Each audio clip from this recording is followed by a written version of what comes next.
Chapter 72. When did you become a monk? Which temple did you go to? Why didn't you shave your head? When did you shave your head? Are monks not allowed to marry? When Hanja saw the Buddhist light emanating from Li Mu's body, his face lit up with excitement as he asked a series of questions. You're thinking about the peach. At this time, Hanja was still concerned about whether he became a monk or not. Li Mu was too lazy to explain. The golden light on his body became even brighter, completely illuminating a small area around the three of them. Beyond the golden light, there was still darkness. Hanja asked curiously, "What peach?" Seeing Li Mu ignoring him, he said, "This is a formation. Everyone is connected by holding hands. Stay where you are and don't move around casually. If you get separated, you may not be able to meet again." Hanja explained and then extended his hand to Li Qing. Li Mu took the opportunity to hold Hanja's hand and gave his hand to Li Qing.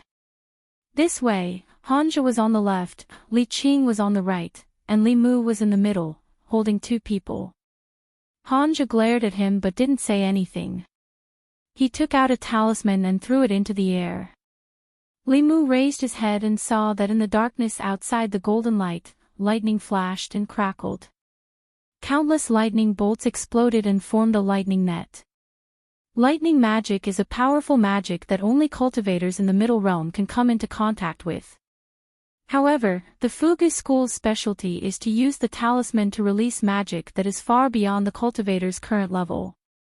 However, Hanja's lightning magic released through the talisman was not as powerful as his confrontation formula. After the lightning net exploded, Li Mu heard a muffled groan from outside the formation. Even the surrounding darkness became thinner, but the formation was still not broken. Formations are also an important branch of Taoism's magic. The Spirit Array sect and the Fugu school are both part of the 6 Taoism sects. Whether it is the talisman or the formation, it is a way for cultivators to use external forces to increase their own strength. A powerful talisman or formation can easily bridge the gap between realms. Just like a child, under normal circumstances, could not defeat an adult. However, if the adult was unarmed and the child had an AK in his hand, the outcome of the battle would be different. Normal formations rely on auxiliary items such as formation flags. It is very simple to trap an enemy with a higher cultivation than oneself. It even need not be controlled from the outside. Hanja's thunder charm didn't have much effect. Li Qing closed her eyes for a moment and then opened them again. She pointed in a certain direction and said, "The eye of the formation is there. Attack together." Li Mu loosened his grip, held Bai, and channeled his mana. The long saber in Hanja's hand also began to flicker with white light. Whoosh! Whoosh whoosh! 3 rays of sword light attacked the direction Li Qing pointed at the same time. Crack! Li Mu heard the sound of porcelain shattering. The next moment, the darkness in front of him suddenly disappeared. The 3 of them reappeared in the middle of the courtyard. At the corner of the wall, a piece of jade was broken into several pieces. At the same time, a figure jumped over the courtyard wall and quickly fled into the distance. Li Qing flew up the courtyard wall and said to Hanja, "We can't fight in the city. Don't chase him too closely. Let him leave the county first, in case he does something desperate and endangers the people." Understood. Hanja nodded, and his figure also leaped up. Li Qing and Hanja went after the young man, while Li Mu stayed where he was. The young man's cultivation was higher than his, and his speed was extremely fast. It was impossible for Li Mu to catch up with him as he ran for his life. Shopkeeper Ren walked in with a blank face and muttered, What happened?" Li Mu stayed behind to understand the situation. He looked at Shopkeeper Ren and asked, "When did your son start cultivating?" Shopkeeper Ren seemed to have realized something at this moment. He said with a trembling voice, Two months ago." Li Mu frowned and asked, "He has never cultivated before?" Shopkeeper Ren shook his head with a pale face. No, no. The feeling that the young man gave Li Mu was that he wasn't much weaker than Li Qing. In just 2 months, he had gone from an ordinary person to the 3rd level. No matter how talented he was, it was impossible for him to achieve such a feat unless he had been taking shortcuts in the first 2 realms of spirit refining and spirit consolidating. The fastest shortcut in these 2 realms was to steal other people's souls to cultivate. In recent months, there had not been a large number of murders in Yangqiu County. However, it was certain that for this person to cultivate to such a realm, many people must have died in his hands. In 2 months, with the help of Li Qing and Yu Hanyun, Li Mu tried his best to condense 3 souls. This was already considered an extremely fast cultivation speed. As for Shopkeeper Ren's son, even if he had a large amount of soul power and courage, it was impossible for him to break through 2 realms in 3 months. There must be someone guiding him from behind. Li Mu looked at Shopkeeper Ren and asked in a deep voice, "This case is very important. How did he start cultivating? Tell me in detail." Shopkeeper Ren swallowed a mouthful of saliva and said nervously, "One day 2 months ago, Yuan went out to play and met an immortal master. He said that the immortal master said that he had a wood elemental body and was very talented in cultivation. He asked Yuan if he was willing to cultivate with him. Yuan agreed at that time. After that, Yuan came home and told me that I felt that cultivation was not a bad thing, so I agreed." Shopkeeper Ren looked at Li Mu in panic and asked, My lord, what happened?" Li Mu looked at him and said, "Your son killed many innocent people for his own cultivation." "That's impossible." Shopkeeper Ren trembled and hurriedly said, "My lord, you must be mistaken. Yuan has been timid since he was young. He didn't even dare to kill a chicken. How could he kill people? A timid person would not treat a cat demon in the embryonic transformation realm as a pet. He would also not set up a formation and flee after seeing Li Mu and the other 2. People would change, especially after they started cultivating. As their strength increased, their mentality would also undergo a huge change. Especially when he tried to cultivate with the souls of living people, he would completely become a heretical cultivation cultivator. He would view human lives as grass and human souls as tools for his cultivation, and according to Li Mu's guess, that so-called immortal master did not have the intention of taking in Ren Yuan as a disciple. To be able to allow Ren Yuan to cultivate in such a way and rapidly increase his strength, it meant that this person was most likely also a heretical cultivation cultivator. When a heretical cultivation cultivator encountered a wood elemental body, he would definitely not think of taking in a disciple. Although the 5 elemental body was not as rare as the pure yang and pure yin bodies, it still had a very special use for heretical cultivation cultivators. Li Mu had read in books that many heretical cultivation cultivators would use the 5 elemental body as a cauldron to guide their cultivation. In an extremely short period of time, they would rapidly increase their cultivation. After that, they would devour their souls or primordial spirits to break through their own realms. Li Mu looked at Shopkeeper Ren again and asked, "Where is Ren Yuan's master?" Shopkeeper Ren shook his head and said, "He comes and goes without a trace. He only comes to our residence occasionally to guide Yuan in his cultivation. He has not appeared for more than a month. Usually, he can only find us, but we can't find him." He swallowed his saliva and asked Li Mu, "My lord, is there a problem with that immortal master?" Li Mu said coldly, "The immortal master is fake. The demon is real. He didn't take your son as a disciple out of good intentions. That can't be." Shopkeeper Ren's face was filled with doubt. He said, "That immortal master is really capable. I have seen it with my own eyes. He can walk on water and sit on fire, ride the wind, and even spit out flames from his mouth. He disappeared under my nose, walk on water and sit on fire, ride the wind." Li Mu's body trembled. He suddenly looked at Shopkeeper Ren and asked, "What did you say?"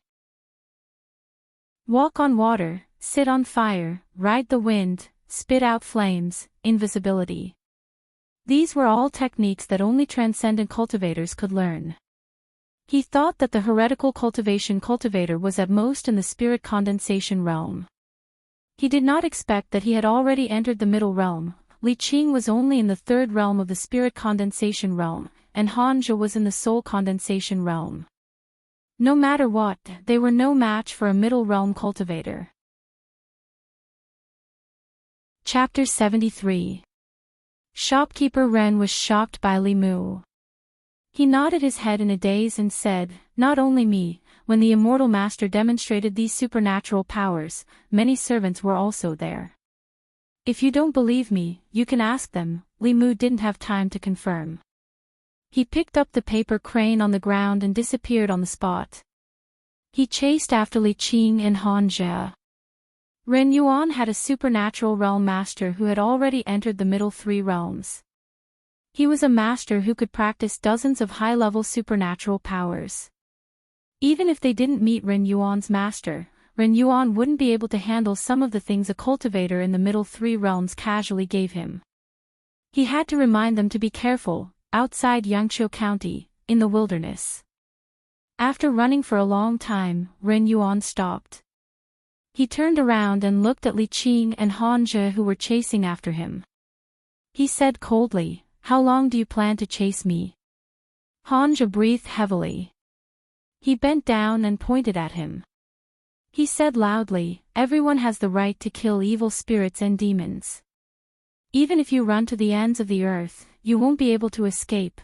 Ren Yuan's face darkened. He secretly crushed a jade stone in his hand. A white light flew out from the jade stone and disappeared into the distance in an instant. After doing this, he took out a black flag and threw it into the air. The flag exploded into a cloud of black fog and shrouded Han Zhe and Li Qing. It instantly enveloped the two of them. Han Zhe's hands formed a seal and he quickly chanted, "Wind comes out of Zhen Horn, earthly soldier deployment, Sun Fang's road ahead, evil ferocious wind, urgent as the law command." A gust of wind suddenly appeared beside him. However, the black fog wasn't like ordinary fog. The wind made their clothes flutter, but it couldn't blow away the black fog. Han Zhe was helpless. He could only throw out another guiding thunder talisman. Lightning flashed in the black fog. This fog was obviously of the yin attribute. Under the lightning, it kept rolling and shrinking until it completely disappeared. Ren Yuan touched his bosom and threw out two more command flags. They turned into black fog and enveloped the two people once again. "He's stalling for time." In the black fog, Li Qing said in a low voice, "Although this person is in the assembled god stage, he doesn't seem to know much about Dao. Let's not waste any more time." Lightning flashed within the black fog once again, and Han Zhe's angry roars could be heard from time to time. A moment later, the black fog dispersed, revealing Han Zhe sitting cross-legged with black fog swirling around his face. Ren Yuan's complexion changed. He reached his hand into his bosom, but didn't take out the command flag. Li Qing looked at Ren Yuan and slowly walked towards him. Suddenly, she stopped and her pupils shrank. A figure shrouded in a black robe appeared out of nowhere and stood quietly behind Ren Yuan. The black-robed man stood there quietly. His black robe tightly wrapped around his entire body, and his face was hidden under a cloud of black fog. His body did not emit any aura, but she felt an extreme sense of danger. "Another one." Han Zhe stood up. The black fog on his face had disappeared. He looked at the black-robed man from afar and shouted, "Who are you?" "Master." Looking back at the black-robed man, Ren Yuan was excited. He pointed at Li Qing and Han Zhe and said, "Kill them. I want to devour their souls." Han Zhe held his sword and sneered, "Then let's see if you have the ability." Li Mu followed the paper crane and ran all the way. Soon, they left the county and came to a wilderness outside the city. Ren Yuan's body still had soul power that had not been refined. By following the paper crane, they could find Ren Yuan and Li Qing. Li Mu saw Ren Yuan at a glance. He seemed to be injured and was meditating on the ground. Li Qing and Han Zhe were fighting with a figure shrouded in a black robe. Although it was called a battle, it was more like a game. Under Li Qing and Han Zhe's all-out attacks, the black-robed man only dodged. The swords in their hands could not even touch the corner of his clothes. Han Zhe retreated to the side, panting. After a short exchange, he already knew that they were far from being a match for this person. A trace of ruthlessness appeared in his eyes. He crossed his fingers and formed a hand seal. After doing all this, the magic power in his body was exhausted, and he collapsed to the ground. The power of heaven and earth fluctuated, and the image of an old man appeared in front of Han Zhe. The old man had white hair and a white beard. He wore a loose Daoist robe.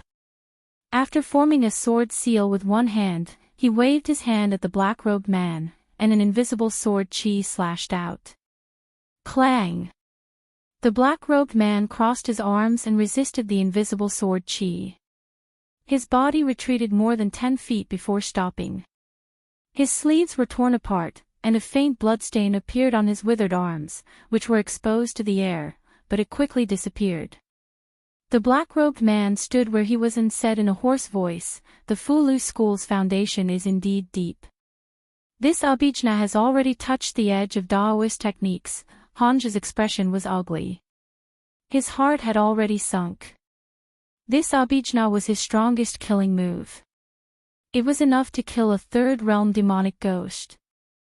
However, the heretical cultivation in front of him had already reached the fourth realm. The gap in magic power could not be bridged even by Daoist techniques. Seeing that Han Zhe's abhijna had no effect, Li Qing made a prompt decision. She grabbed Han Zhe's clothes by the back of his neck and retreated in an instant. When she reached Li Mu's side, she threw him a divine travel talisman and said quickly, "Let's go." Li Mu did not hesitate to stick the divine travel talisman on his body. At the same time, he raised his magic power to the limit and quickly fled in the direction they had come from with Li Qing. If it was a soul condensation or spirit condensation heretical cultivation, Li Mu could catch him off guard and give him a taste of thunder. However, the other's cultivation had already reached the middle realm. There was no other way but to run.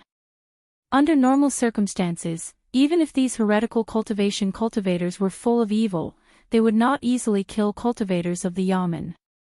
Whether it was the sects behind them or the imperial court, they were not people that these loose cultivators could offend.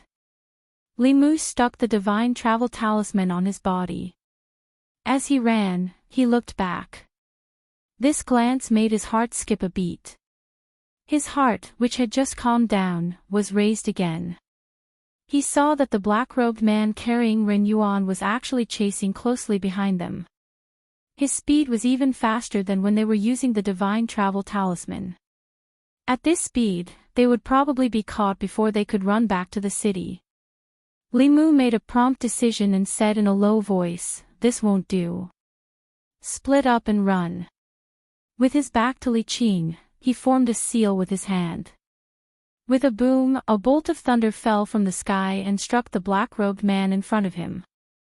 Although this attack did not hit him, it did stop his body. In this short pause, the three people in front of him had already fled in two different directions. The black-robed man did not think for long and chose a direction to pursue. Li Qing felt that the black-robed man's aura had disappeared. Her expression changed. She threw down Han Zhe and said, "Go back to the Yamen first." After saying this, she turned around and chased in the direction that Li Mu disappeared. Li Mu, who was running at high speed, felt the aura behind him quickly approaching. He used all of his Fa to increase his speed. After deciding to split up, he did not give Li Qing a chance to choose. He turned around and ran in a direction far away from the city. The black-robed man chasing after him was also within Li Mu's expectations. Even a transcendent realm heretical cultivation would not dare to be presumptuous in the city. Li Qing and the others fled into the city, but Li Mu was far away from the city. As long as this heretical cultivation was not stupid, he should know who to chase. Of course, the current Li Mu was still not a match for a transcendent realm heretical cultivation cultivator. Therefore, he chose to run in the direction of the Gulf of Clearwater. This place was not far away from the Gulf of Clearwater. Li Mu was confident that he could reach Su He before the black-robed man caught up to him. On the other side of the Gulf of Clearwater was a cliff. Ren Yuan, who was being carried by the black-robed man, looked at Li Mu who was about to reach the bottom of the cliff and said mockingly, "There's no road ahead. Where can you run to?" Li Mu stopped and stood by the river. Ren Yuan walked over with a cold smile. Just as he took a step, he suddenly felt his whole body turn cold. A cold wind blew from the ground. Unknowingly, a white fog appeared on the surface of the water in front of him. The fog spread very quickly and soon covered a radius of several hundred feet. It was impossible to see anything within a 3-meter radius. Su He's figure appeared beside Li Mu. She looked in the direction of the black-robed man and asked, "What's going on?" "We ran into a transcendent realm heretical cultivation cultivator. It wasn't easy for us to escape here." Li Mu explained and asked directly, "A transcendent realm cultivator. Can you beat him?" As soon as he finished speaking, Su He's figure disappeared. Chapter 74. Ren Yuan stood beside the black-robed man and asked with a frown, "Where did this white fog come from?" The black-robed man did not speak, but suddenly turned his body sideways. In the fog, a white palm that was attacking his back missed. The black-robed man said with a hoarse voice, "So it's a ghost." A woman's cold snort came from the fog, "You're the ghost, your whole family are ghosts." Just as she finished speaking, countless green threads suddenly shot out from the white fog. They were extremely fast, like steel needles, piercing towards the black-robed man and Ren Yuan. The black-robed man waved his sleeves and the black robe became as hard as iron. The green threads could not penetrate it and rolled back. The black-robed man flicked his finger and a ball of flame appeared out of thin air. When it touched the green threads, it immediately burned. True Samadhi fire. A cry of surprise came from the white fog. The hair suddenly broke and did not let the flames continue to spread. In the next moment, Su He's figure flew out. 2 bone swords appeared in her hands and she stabbed towards the black-robed man's head. The black-robed man's left hand formed a seal and the middle finger and index finger of his right hand came together in the shape of a sword. Suddenly, 3 feet of white light shot out from the tip of his finger. He used his finger as a sword and faced Su He's bone swords.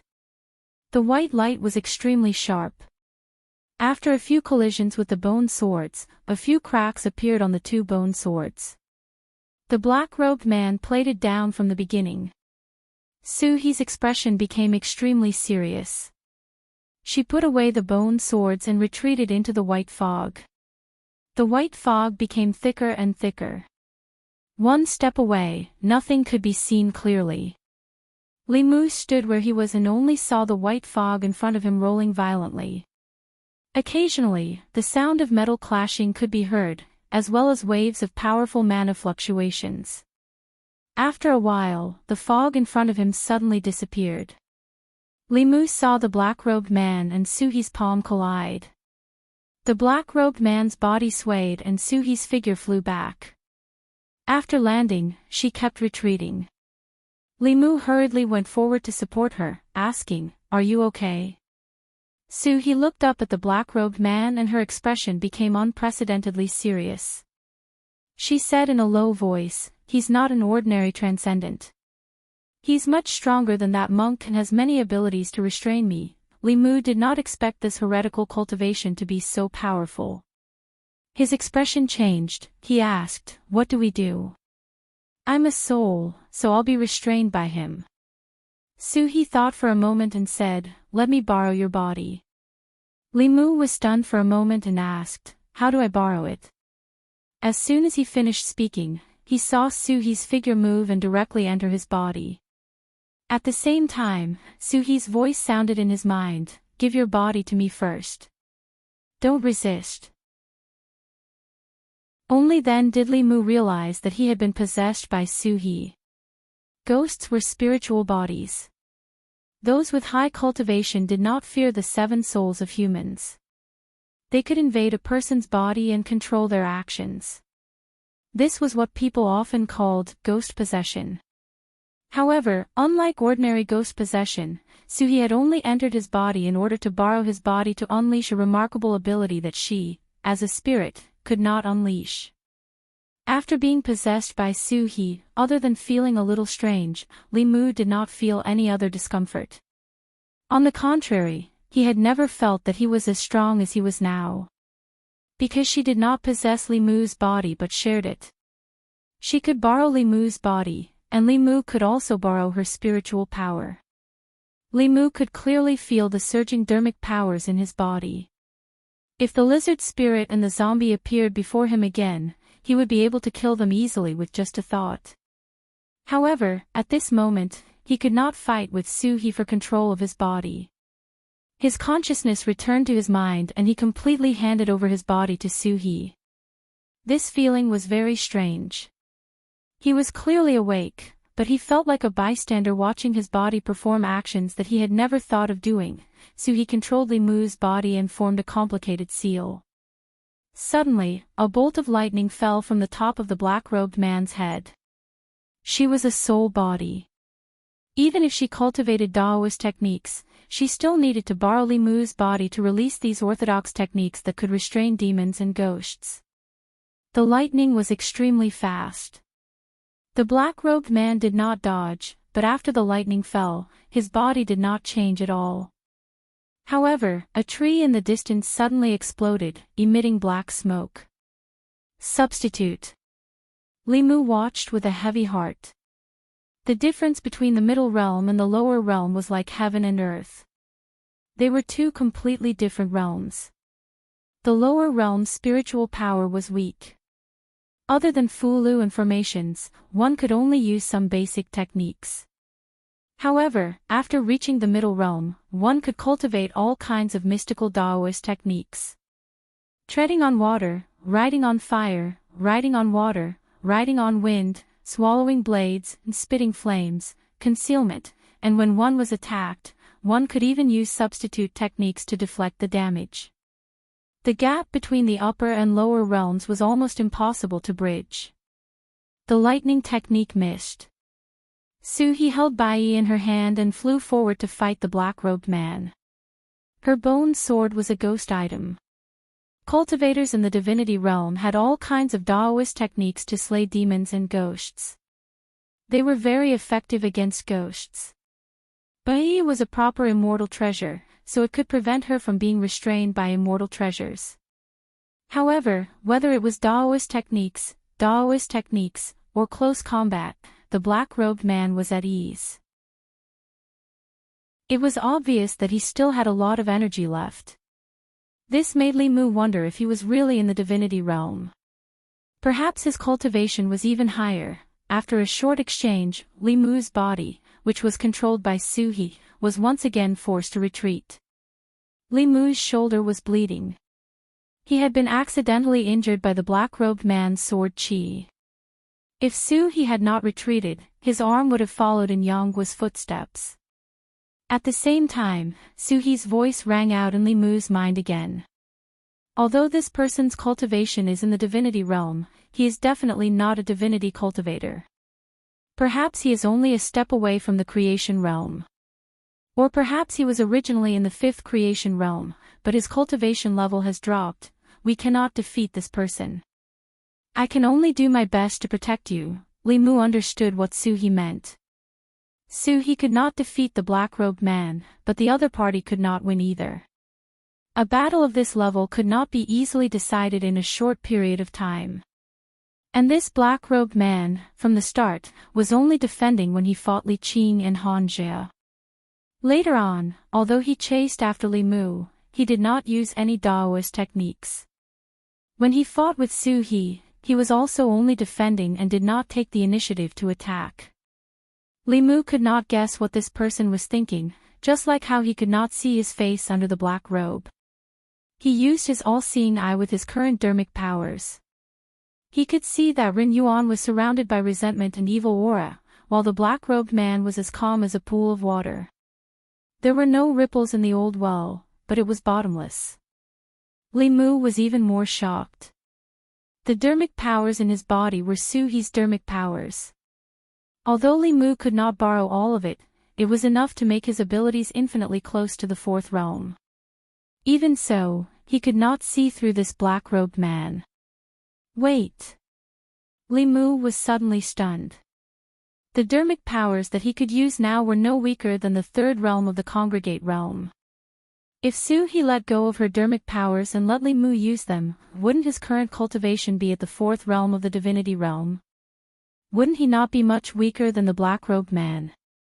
A thought flashed through Li Mu's mind. He suddenly had a bold idea. His greatest flaw now was that his cultivation was too shallow and his dermic powers were insufficient. He could not use those powerful Daoist techniques. He wondered what it would be like to use Daoist techniques at the fourth realm of cultivation. Would he be able to use those Daoist techniques that he could not use because of his lack of cultivation in the past? No matter how powerful that black-robed man was, he was only at the fourth realm. When he only had the spirit-refining realm dermic powers, this black-robed man could crush him with one finger.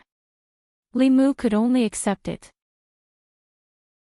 After being possessed by Su He, he also had the cultivation of the fourth realm. If he could use Su He's dermic powers, he would let this black-robed man know what true cruelty was. Chapter 75. In order to use Su He's spiritual power, she had to completely let go of her mind. Li Mu did not know how to send a voice transmission to Su He. He said directly, "Sister Su, release all your spiritual power. I will control the body." Su He asked, "What are you trying to do?" "You will know in a while." After all, he had not tried it before. Li Mu was not very confident. He said, "If the situation is not right, you can take back control of the body." Su He did not reply, but Li Mu felt that he had regained control of the body. At the same time, he could control the vast spiritual power in his body. He looked at the black-robed man and formed the 6 Ding Jade Maiden seal. He said silently, "Descend." Rumble. Li Mu heard a roar. Countless bolts of lightning descended from the black-robed man's head. Most of the thunderbolts were white, but there were also a few purple thunderbolts mixed in.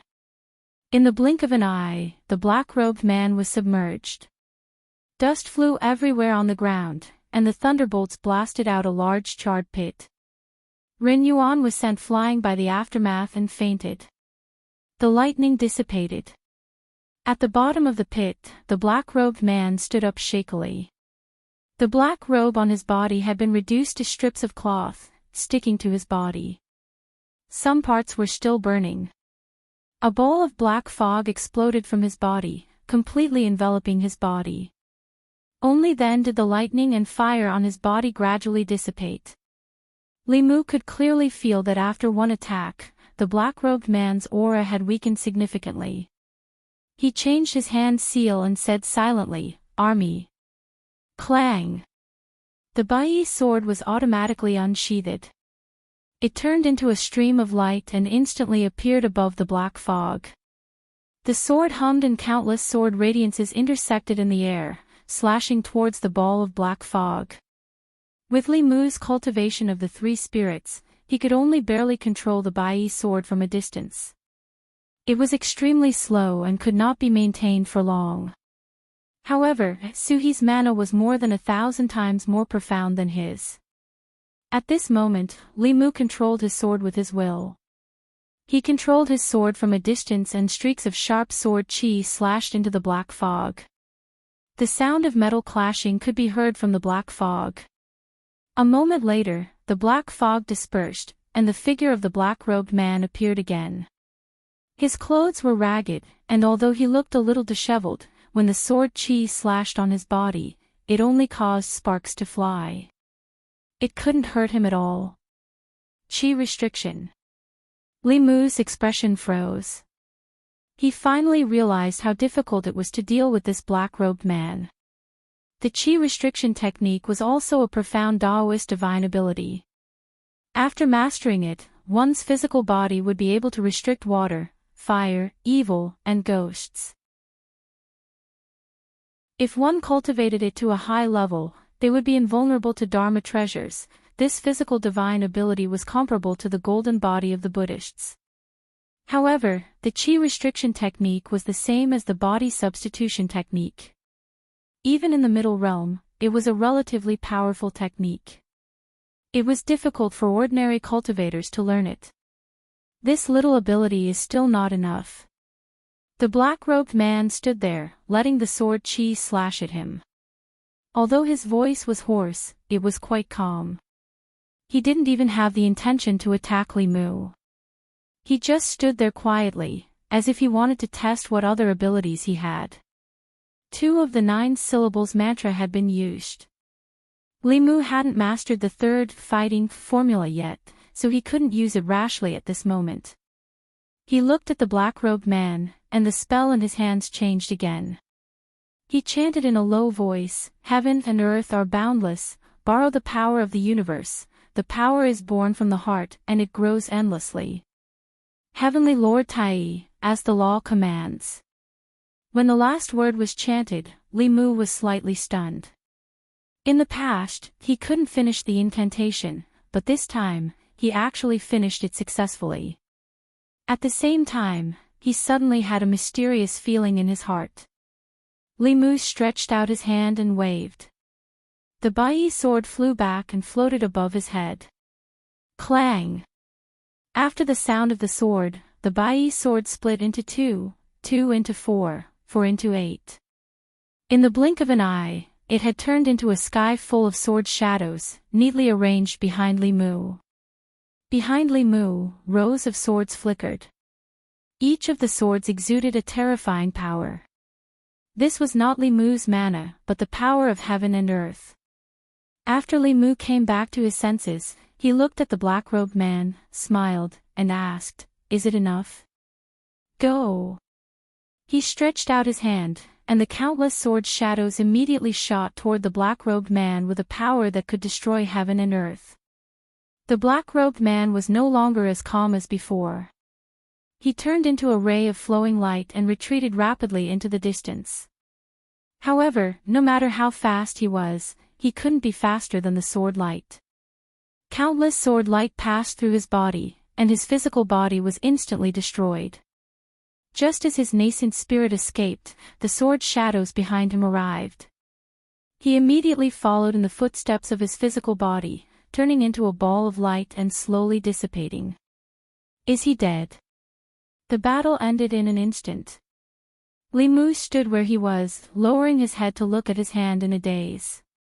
The heretical cultivation of the transcendent realm that even Su he could not defeat had been killed by him just like that. For a moment, Li Mu found it hard to believe. However, the surging mana in his body told him that he was no longer that soul-refining rookie, but had the strength to kill a transcendent realm cultivator. In the next moment, Suhi's figure walked out of Li Mu's body. Li Mu's body trembled, suddenly feeling extremely empty. Compared to now, he still preferred the feeling just now. Suhi looked at him, her eyes filled with deep meaning. She asked, "Just how many secrets do you have?" Li Mu smiled embarrassedly and said, "I'll tell you slowly in the future." If there was anyone in this world that Li Mu could trust, she was definitely one of them. Suhi did not pursue the matter. She looked in the direction where the black-robed man had been killed and frowned. She said, "That black-robed man was stronger than I imagined. If he was just an ordinary transcendent realm cultivator, he would have died under your first lightning strike." Li Mu asked, "Was he in the manifestation realm?" Suhi glanced at him and said, "After the middle 3 realms, each realm is a different heaven." If he was in the manifestation realm, our souls would have been scattered long ago. She looked at the place where the black-robed man's body and soul had dissipated and said, now that I think about it, even if he was not in the manifestation realm, he should have been just one step away. Even if I controlled your body, I would not have been able to defeat him. If he had used his full strength, you would have died and my soul would have been scattered.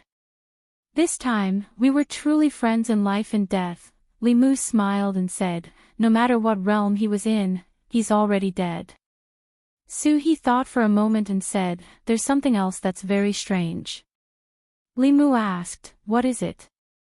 Su He said, your last strike just now, although it was powerful and could have destroyed his body in an instant, it should not have been able to destroy his soul. Although Su He still had doubts, they had seen with their own eyes that the black-robed man had been completely reduced to ashes under Li Mu's 10,000 sword shadows. This could not have been fake. Li Mu had other things on his mind. He looked at Su He and said, Sister Su, try possessing my body again. Su He looked up at him and asked, the heretical cultivation is already dead. What else do you want? Li Mu said, I still want to try a strike and I need to borrow your mana. Su He did not say anything. She took a step forward and re-entered Li Mu's body. Once again, he felt the majestic mana surging in his body. Li Mu slowly closed his eyes and formed a seal with his hands. He said quietly, Dao, can. Just as he said these two words, Li Mu suddenly felt that his body was empty. Su He's figure appeared in front of him again. She looked at him with a face full of fear and asked, what kind of strike is this? Li Mu was surprised. What's wrong? Su He patted her full chest and said with lingering fear, if you had continued reciting just now, my soul would have dispersed directly. Li Mu's expression changed slightly. It seemed that even though he had cultivated to the 4th level, he still could not control the power of the Tao Te Ching. He dismissed the idea of trying and said, sorry, I almost harmed you. Su He's eyes were still full of shock. She said in disbelief, how can there be a strike that even a 4th level cultivator cannot perform? If this technique is successfully activated, who knows how powerful it will be? If you forcefully activate it, you will definitely suffer a backlash. You must not try it so easily in the future. Li Mu nodded and said, I know. Su He suppressed the throbbing in her heart. She looked at the unconscious Ren Yuan and asked, how should we deal with this person?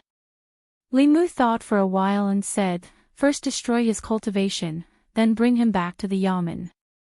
Su He waved her hand and a white light shot into Ren Yuan's dantian. She said, I've already destroyed his mana. Let's go, I'll send you away. Li Mu carried the unconscious Ren Yuan and walked out of the bay of clear water with Su He. Dozens of miles away, in a secluded valley in the mountains, a shadow appeared out of thin air.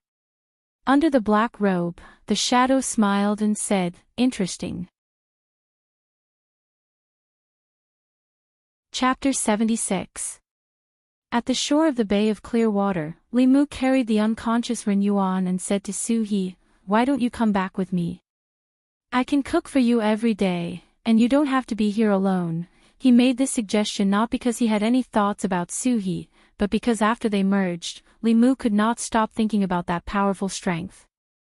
Although Li Mu was only at the 1st realm, after being possessed by Su He, who was at the 4th realm, he could unleash strength far surpassing that of a 4th realm cultivator. And Su He, as a soul, after possessing a body, could also use the spells of the righteous path that she could not use before. The two of them together could complement each other's strengths and complement each other's weaknesses. Su He shook her head, but did not explain anything. She said, I can't leave here. Just remember to come and see me often. Li Mu was somewhat disappointed, but he did not force her. After bidding farewell to her, he walked out of the Bay of Clear Water. After walking for a quarter of an hour, a figure flew over from the front. When Li Qing saw him, she immediately asked, are you all right? Li Mu shook his head. I'm fine. Li Qing sighed in relief, then asked, "Where's the heretical cultivation?" "Dead." Li Mu threw Ren Yuan to the ground and said, "When he was chasing me, a righteous cultivator happened to pass by and killed that heretical cultivation, saving me." Li Qing looked at him and asked, "Where is that senior?" Li Mu pointed in a direction and said, "He just left." The black-robed man was killed, and Ren Yuan was also captured. Li Qing sighed in relief, but her expression turned cold. She looked at Li Mu and asked, "Who told you to act on your own just now?" Li Mu opened his mouth. Before he could think of an answer, several figures appeared behind them and quickly arrived beside them. Constable Zhou led the others and asked nervously, "What about the heretical cultivation?" "He was killed by a senior who was passing by." Li Mu pointed at Ren Yuan on the ground and said, "This person is the murderer of the hunter father and son. His cultivation has already been crippled by that senior." Within 2 months, he had consecutively crossed the soul refining and soul condensation stages.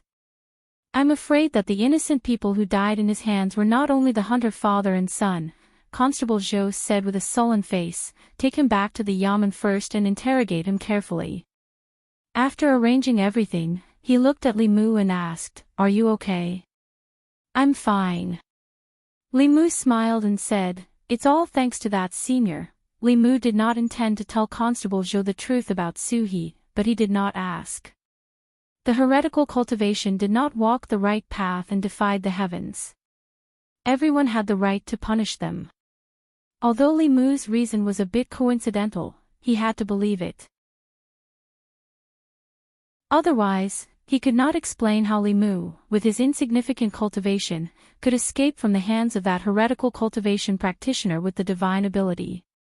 There were not many cultivators in the Yangqiu County government to begin with, and there was not a single one in the divine ability realm. Zhang County magistrates were not present, and the other 2 cultivators, apart from Li Qing and Han Zhe, had been seconded to Zhou County 3 months ago. They could not spare any more manpower. After receiving the news, Constable Zhou contacted several other cultivators in the county in the shortest time possible and rushed over. He had been prepared for a fierce battle, but he did not expect it to end so easily. In the county yamen, Old Wang finished recording and looked at Li Mu. He clicked his tongue and said, "You're really lucky to be able to escape from a heretical cultivation practitioner of the divine ability realm." Li Mu said, "Maybe my luck is better." Old Wang covered his mouth and coughed a few times. He said, "That's true. Life is really unpredictable.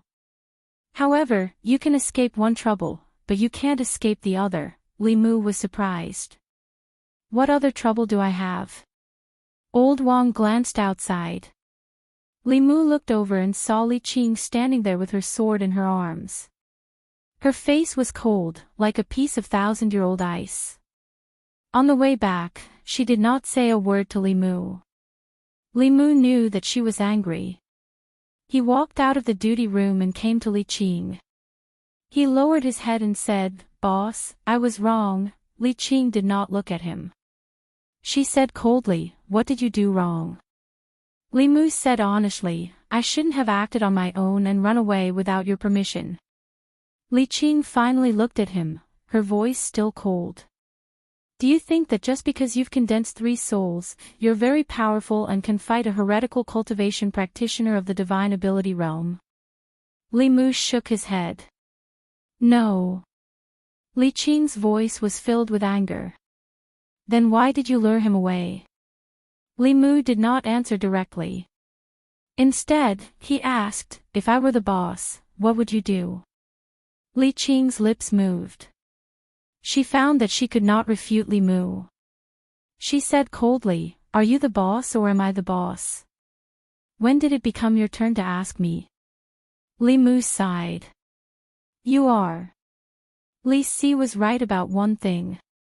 Fairies were also women. Since they were women, they had the characteristics of women. For example, when they realized that they could not be reasoned with, they would choose to be unreasonable. He looked up at Li Qing and said, "In the situation at that time, if we ran away together, he would have caught up before we could reach the county. If we ran together, only death would await us. If we ran separately, the other side would have a chance to live. I think that my choice was not wrong. Li Qing asked, so you gave the chance to me? Li Mu looked into her eyes and said in a tone that was neither servile nor overbearing, my life was saved by you, boss. My cultivation was introduced to me by you. Even the Bai sword was given to me by you. If I run away without caring about you when I'm in danger, am I still a human? Li Qing met his gaze. Li Mu did not back down at all. Li Qing looked into Li Mu's eyes and finally looked away. She said, in the future, without my permission, you are not allowed to act on your own. Otherwise, I won't have you as my subordinate. This meant that today's matter was over. Li Mu let out a sigh of relief and said seriously, I will listen to the boss in the future. If the boss tells me to go east, I will not go west. If the boss tells me to beat a dog, I will not beat a chicken. Bah. Hanja spat in the distance and scolded angrily, shameless. Li Qing went to interrogate Ren Yuan. Li Mu hummed a little tune. It seemed that women still liked to listen to good music, even fairies were no exception. He hummed a few words and suddenly felt something. He looked to the other side and found that Hanja was standing there, looking at him with disdain. Hanja looked at Li Mu in the distance and said disdainfully, are you still a man to bow and scrape to a woman? If it was yesterday, Li Mu might have felt a little guilty when he heard Hanja ask this. Now he could stand there with his back straight and tell him loudly that he was a man, a real man. Li Mu smiled and said, a real man knows when to yield and when to stand tall. A man who only knows how to stretch his neck forward is called a boorish man. Hanja knew that Li Mu was mocking him for almost being caught by the cat demon. He snorted and said, today you saved me once. In the future, I will save you once. Then we can call it even. Li Mu was too lazy to waste time with Hanja. He still had to go to the torture room and interrogate Ren Yuan about the black-robed man. Hanja stood in the corridor and said gloomily, in terms of strength and status, which part of me is inferior to him? Why does Miss Qing treat him so well? That female shopkeeper of the Yunyan pavilion also flirted with him. Old Wang poked his head out of the window and said, although you are stronger than him and have a higher status than him, there is one thing that you can't compare to him. Hanja turned his head to look at Old Wang and said unhappily, what is it? Old Wang said, you are not as good-looking as him. Hanja snorted and said disdainfully, shallow. Old Wang shook his head and retracted his head. He sighed and said, these kids nowadays, they have cultivated until they are stupid. When it comes to girls, how can they not yield and coax them a little? Do you think that by standing there in a daze, girls will throw themselves at you? Do you think you really see? Hanja returned to the torture room gloomily. He saw one of his subordinates and waved at him. The constable quickly ran over and asked, boss, what's the matter? Hanja said, I want to ask you something. Answer honestly. The constable immediately said, boss, please ask. I will answer honestly. Hanja touched his chin and asked, me or Li Mu, who is better looking? Li Mu. The constable was stunned. He thought about Li Mu and then looked at Hanja. He shook his head and said, boss, don't joke around. Chapter 77. When Li Mu and Li Qing walked out of the torture chamber, Hanja was chasing one of his subordinates. Li Mu was not in the mood to pay attention to Hanja. After Ren Yuan's cultivation was crippled by Su He, he was no different from an ordinary person. And ordinary people had no secrets under the special interrogation of the county yamen. The reason for Ren Yuan's cultivation was no different from what shopkeeper Ren had said. 2 months ago, when he went out to play, he met a Daoist priest. The Daoist priest felt his bone structure and asked about his birth characters. Seeing that Ren Yuan had a rare wood elemental body, he had the idea of taking him in as a disciple. Ren Yuan did not believe it at first, but after the Taoist priest showed him some magical Taoist techniques, he immediately knelt down and kowtowed to take him in as a disciple. The Taoist priest was very attentive to Ren Yuan's cultivation. He often brought Ren Yuan deep into the mountains to kill some wisdom-opening realm or embryonic transformation realm demons to extract their souls. As a result, Ren Yuan condensed 7 souls in half a month. Li Mu's cultivation speed was not slow, but after 2 months, he had only condensed 3 souls. He was far from Ren Yuan's level. After condensing the souls, the Taoist priest disappeared for a period of time. During this period, Ren Yuan used the magic weapon given to him by the Taoist priest, as well as the evil techniques that the priest had taught him, to kill many demons and extract their souls for cultivation. In just a month, he had already refined 2 of the 3 souls. This reminded Li Mu of the yellow rat couple. Judging from the time of Ren Yuan's crimes, the injury of the yellow rat's wife was most likely caused by Ren Yuan. After refining 2 souls, the nearby demons were either killed by him or fled far away. Ren Yuan did not have a new source of souls to replenish. Finally, he changed his target from demons to humans. At first, his targets were only passers-by in Yangqiu County. After killing them and extracting their souls, he threw them deep into the mountains and valleys. Where there were no traces of humans, wild beasts would eat the corpses. As his cultivation increased, he became bolder and bolder. In the end, he reached out to the people nearby. In order not to arouse the suspicion of the government, he first took the souls of the hunter father and son, and then ordered the demon cat raised by the family to suck their essence and blood, creating the illusion that the demon was harming people. If it weren't for the heaven's eye that could see through people's 7 spirits, and if Old Wang didn't happen to know that there was such a kind of fulu, the county government probably wouldn't have suspected him.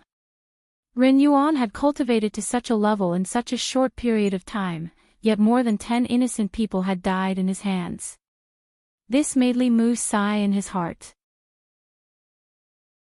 It was not that there were no shortcuts to cultivation. Although the shortcuts were fast, it was easy to lose one's humanity if one kept thinking about shortcuts.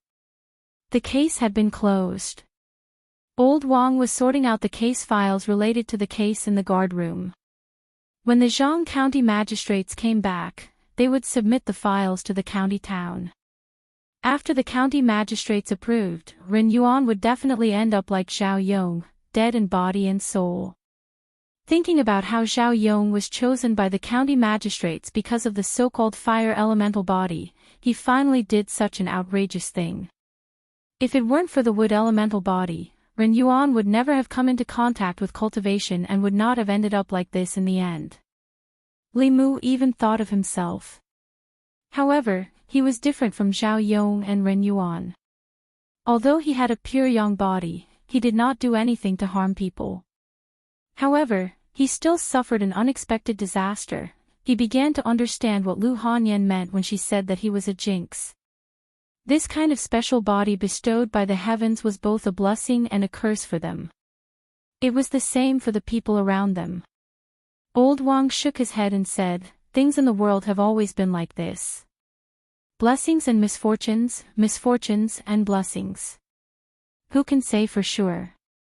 Li Mu sighed and slowly walked out of Old Wang's guard room. When he walked into the courtyard, he suddenly remembered something. If those people were all killed by Ren Yuan, then the black-robed man, who was Ren Yuan's master, was also guilty in the entire matter, but his crime did not warrant death. After he initiated Ren Yuan's cultivation, he never appeared again. The black-robed man only killed a few demons. Even if those demons did not commit any crimes or harm people's lives, the laws of the Great Zhou protected the people of the Great Zhou. They would never destroy someone's body and soul just because they killed a few more demons. Even if he had already stepped onto the path of cultivation and became an immortal master, in the eyes of ordinary people, Li Mu had never felt that he was high above and could casually take the lives of others. What if the black-robed man did not harm anyone? Thinking of this, Li Mu's heart suddenly throbbed inexplicably. This was a throbbing that he did not feel when he killed the dwarf and the lizard spirit. Following the throbbing of his heart, the mana in his body also became chaotic. Feeling the abnormal mana ripples in the courtyard, Hanja poked his head out of the guard room. Li Qing quickly walked out of the room. When she discovered the source of the mana ripples, her figure instantly appeared beside Li Mu. She asked worriedly, "What's wrong?" Li Mu shook his head. The throbbing in his heart became even more intense and the mana ripples in his body became even more intense. Hanja ran over and his expression changed. He said, "An inner demon." Li Qing's expression was extremely serious. She looked seriously at Li Mu and asked, "What are you thinking about?" Li Mu silently chanted the heart-cleansing mantra and the throbbing in his heart lessened greatly. He said in a low voice, "That black-robed man, Ren Yuan's master, he did not kill anyone, that's it." Hanja looked at him in surprise and said, "You wouldn't have developed an inner demon because of this, would you?" Li Mu, "If he did not harm anyone, then that senior killed someone who should not have been killed. Just look at the matter of Ren Yuan. Although he was at fault, he did not deserve to die." Hanja looked at him with a strange gaze and said, "Kid, you are still too young. Do you know why the orthodox disciples of the 6 sects are not allowed to kill demons and extract their souls without permission?" "Why?" "Desire." Hanja looked at him and said, "If one's desire is moved, there is only the difference between 0 and countless times. What are those demons that have taken human form? For Ren Yuan's cultivation, the black-robed man could kill them without the slightest scruple. Do you think that after cultivating to the transcendent realm, he has not killed anyone himself? If he did not have the heart to harm others, why would he protect him and why would he chase after us?" Li Mu's heart palpitations slowly calmed down and his mana also calmed down. Hanja continued, "There is no end to desire. Cultivators who kill demons to extract their souls and refine their souls will eventually walk on 2 paths. The first is to exterminate demons and devils. They will search for demons that have done all kinds of evil and bring harm to the human world, kill them, and extract their souls. The second is to be like Ren Yuan, who has taken a wrong path and completely fallen into the evil path. He will become an evil cultivator and harm the human world." Hanja patted Li Mu's shoulder and sighed, "Although you have not seen much, your temperament is not bad. Otherwise, you would not have developed such an inner demon. The job of constable is very suitable for you. That black-robed man was able to cultivate Ren Yuan, he must be a heretical cultivation cultivator himself. He deserved to die, so there is no need to pity him. In the process of cultivation, the inner demon is everywhere. If you cannot subdue it, your future cultivation will be more difficult and you may even fall into the evil path." Li Qing comforted Li Mu and said, "Come back to the duty room with me, I will help you calm your mana." Hanja immediately said, "Miss Qing, you should rest. Let me calm him down." "My mana has already recovered." Li Qing shook her head and said, "He is my subordinate, let me do it myself." Seeing Li Qing and Li Mu walk into the duty room, Hanja's face was filled with annoyance. After a moment, his eyes turned and he came to another room. Constable Zhou was reviewing files. He raised his head and asked, "Constable Han, is there anything I can help you with?" Hanja walked in front of him and said, "Constable Zhou, Li Mu has also stepped into cultivation. According to the usual practice, can he be promoted to constable?" In the county government, Constable Zhou was the chief constable, Hanja and Li Qing were sub-constables. Once a constable was promoted to a sub-constable, he would be like Hanja, a small leader with 3 constables under his command. Constable Zhou looked at him and said in surprise, "Why did you suddenly mention this?" Hanja smiled and said, "I am thinking for Li Mu. If he is promoted to constable, his monthly salary will be higher." Constable Zhou thought for a moment and shook his head. "Li Mu has only been cultivating for a few days. At least wait until he condenses his soul. In the duty room, Li Mu and Li Qing's palms touched. After a while, Li Qing took back her hand. Li Mu said, "Thank you, Chief." Li Qing didn't stand on ceremony. She just looked at him and said, "The path of cultivation is extremely difficult. Inner demons often appear.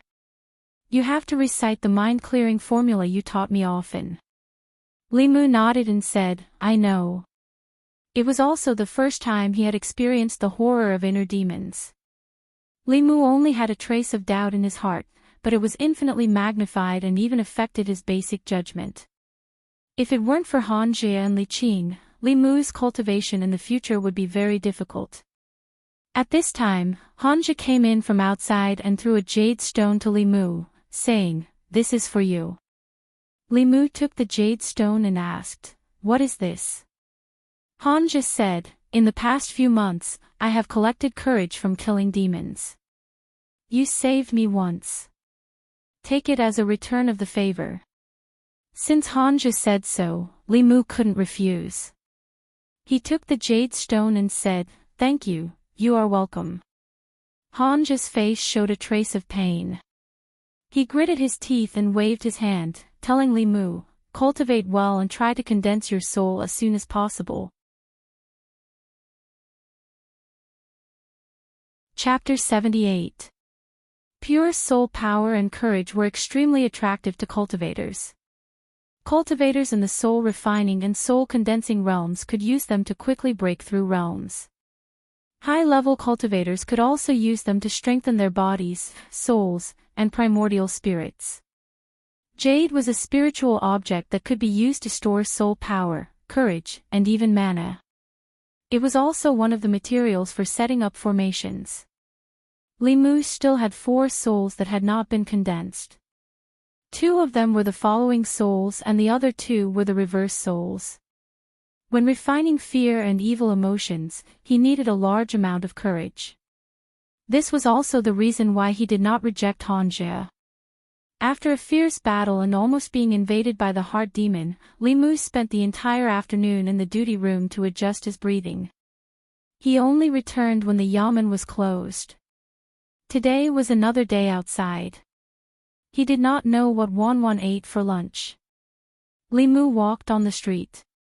From afar, he saw Wanwan sitting on the steps of the door, playing happily with a puppy. The puppy circled around her. Every time Wanwan wanted to hug it, it would quickly run away. Occasionally, people passing by would look at her with strange eyes. Li Mu guessed correctly. With this girl's personality, even if she really met a ghost, she would not think that way. This puppy was just a spiritual body. Perhaps it did not even know that it was dead. It was just the 7 souls that were naturally afraid of living people. Although it wanted to play with Wanwan, it did not dare to get close. Wanwan saw Li Mu and immediately stood up. She patted her butt and said happily, "Young master, you're back." Li Mu asked, "Why are you here alone? Where's your young miss?" "Young miss is busy at the shop." Wanwan looked happily at Li Mu and said, "Young master, there's a puppy here. It's very fun." Where's the puppy?" "It just ran away." Li Mu walked to the door and said, "Let's go in and cook first. We'll wait for your young miss to come back." After Lu Hanyan and Li Mu became familiar with each other, they often ate together. She didn't have any kitchen utensils at home, so she shared a set with Li Mu. If Li Mu came back early, Li Mu would cook. If Yunyan Pavilion wasn't busy, there would be a table full of steaming hot dishes by the time Li Mu came home. The 2 of them didn't seem to be neighbors. Instead, they seemed to be living together. After a tiring day, Li Mu planned to have a simple hot pot. Wanwan liked barbecue and hot pot the most. She was busy preparing the ingredients.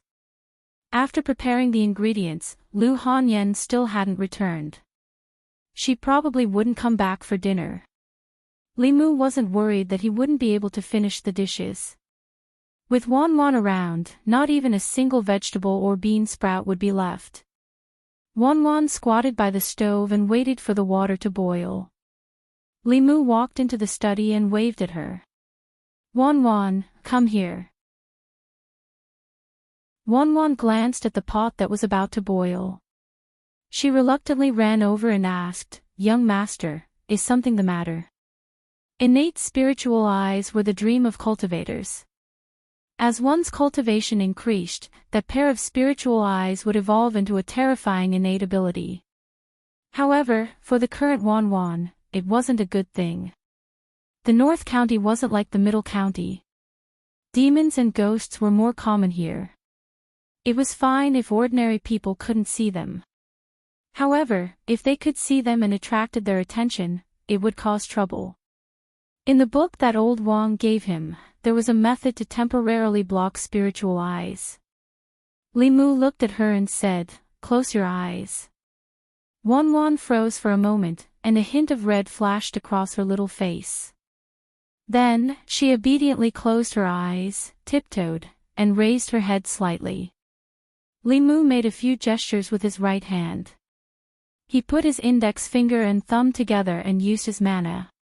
He gently wiped her eyes and said, Okay, you can open them now. Wan Wan opened her eyes in confusion and whispered, But we haven't kissed yet. Kiss what? Lu Hanyan stood at the door. She looked at Wan Wan, who was tiptoeing and raising her head. She then looked at Li Mu, who was opposite her, and asked suspiciously. Even when it was time to eat, Lu Hanyan's doubts were still not eliminated. She looked at Li Mu with a scrutinizing gaze for a long time.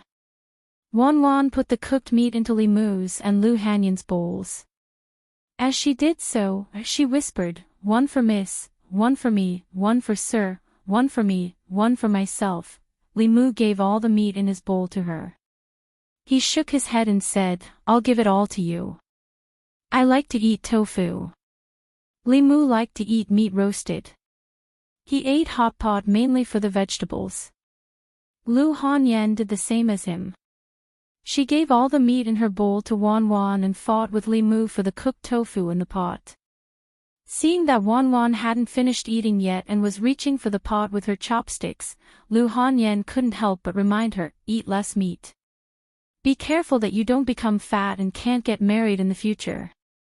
Li Mu couldn't help but speak up for Wan Wan, She's not like you. She's not eating like this for a day or two. She won't get fat. Lu Hanyan glanced at him, You're protecting her like this. If she can't get married in the future, will you be responsible? Li Mu was confused, Isn't Wan Wan getting married with you? Why can't she get married? Lu Hanyan looked at him and asked, Why does Wan Wan want to get married with me? Li Mu thought that Wan Wan was Lu Hanyan's personal maidservant. When she got married, Wan Wan should also sleep with her. As long as Lu Hanyan could get married, Wan Wan could also get married. Now it seemed that Lu Hanyan didn't have this plan. In this way, between her and Li Qing, a certain balance in Li Mu's heart was about to tilt a little. He gave the last piece of tofu to Lu Hanyan and said, I thought you two would be together forever. I'm not Wan Wan. I started saving up my dowry a few years ago. Lu Hanyan coldly snorted and said, Isn't it good to be alone? Why should I get married? How do I know if he's after my money? Lu Hanyan's words were very reasonable. If a man married her, if it wasn't for her body, then it was for her money. Because she was really too rich. Lu Hanyan looked at Li Mu and suddenly asked, Why do you think Wan Wan and I will get married together? Li Mu couldn't tell her that it was because he had fantasized about it. He could only say, I guessed. Without waiting for Lu Hanyan to continue asking, he put down his chopsticks and said, I'm full. You can continue. Lu Hanyan looked at his back as he left and then looked at Wan Wan, who was immersed in eating. She suddenly said, Wan Wan, how about I marry you to Li Mu in 2 years? Wan Wan choked for a moment. She patted her chest and asked in surprise, Miss, really, really? Lu Hanyan looked at her in surprise and asked, You don't really want to marry Li Mu, do you? Why not? Wanwan lowered her head and said shyly, "Young master can cook so much delicious food, catch ghosts, fight demons, and protect me. I'm willing to marry him." She didn't expect that her little maid would actually have such thoughts. Lu Hanyan put down her chopsticks and looked like she had nothing to live for. After Zhang County magistrate submitted the file on Ren Yuan's case, they received the county governor's verdict in less than 3 days. In order to cultivate, Ren Yuan killed innocent people and extracted their souls. This was not tolerated by the heavenly Tao, so he was sentenced to be executed immediately. Ren Yuan's fate was within Li Mu's expectations. The imperial court had almost zero tolerance for such vicious acts. They killed whoever they caught. Even the 6th realm Dongxian heretical cultivation was killed because of this, not to mention Ren Yuan, who had forcefully cultivated to the 3rd realm. On the day Ren Yuan was executed, Li Mu went to take a look. When the executioner's blade fell, besides the head falling to the ground, his 3 spiritual and 7 physical souls also dissipated in an instant. Shopkeeper Ren knelt on the ground and hugged Ren Yuan's headless corpse. Tears streamed down his face as he said sorrowfully, "Cultivating immortality, cultivating immortality." In the end, he lost his life cultivation. What kind of immortality is this? Li Mu sighed softly, shook his head, and left. The path of cultivation was never a smooth one. Old Wang was right. The weak were prey to the strong. This was the only law in the cultivation world. On this path, one had to fight against the heavens and oneself. If one was not careful, they would be invaded by their inner demons. One wrong step and they would be led astray, and there would be no turning back. This path was full of temptations and dangers. Although Ren Yuan had a 5 elements constitution and was exceptionally talented, if he hadn't chosen this path and had chosen to be an ordinary person, perhaps he could have been a wealthy man for the rest of his life. He wouldn't have ended up like today, with his head falling to the ground and his soul dissipating. When he returned home, Li Mu was still filled with emotions. He recalled his experiences in the past 3 months of cultivation. There were several times when he was in life-threatening danger. Luck played a large part in him being able to survive until now. However, it was impossible for him to have the luck to turn danger into safety every time. Li Mu even wondered if he should listen to Lu Hanyan and wait until he condensed the 7 souls and escaped the crisis of life and death. Then, he might as well stop being a constable and stop cultivating. What was wrong with marrying a wife like Lu Hanyan and living a peaceful and happy life? Li Mu looked at Lu Hanyan, who was bringing the food to the table, and this thought in his heart became even stronger. With such a gentle and virtuous wife, what more could he ask for in life? If he could see this scene when he returned home every day, Lu Hanyan had been angry for several days because Li Mu had stolen Wanwan's heart. Seeing him standing there in a daze and staring at her without blinking, an inexplicable anger rose in her heart. She said angrily, "What are you looking at? Come and help me.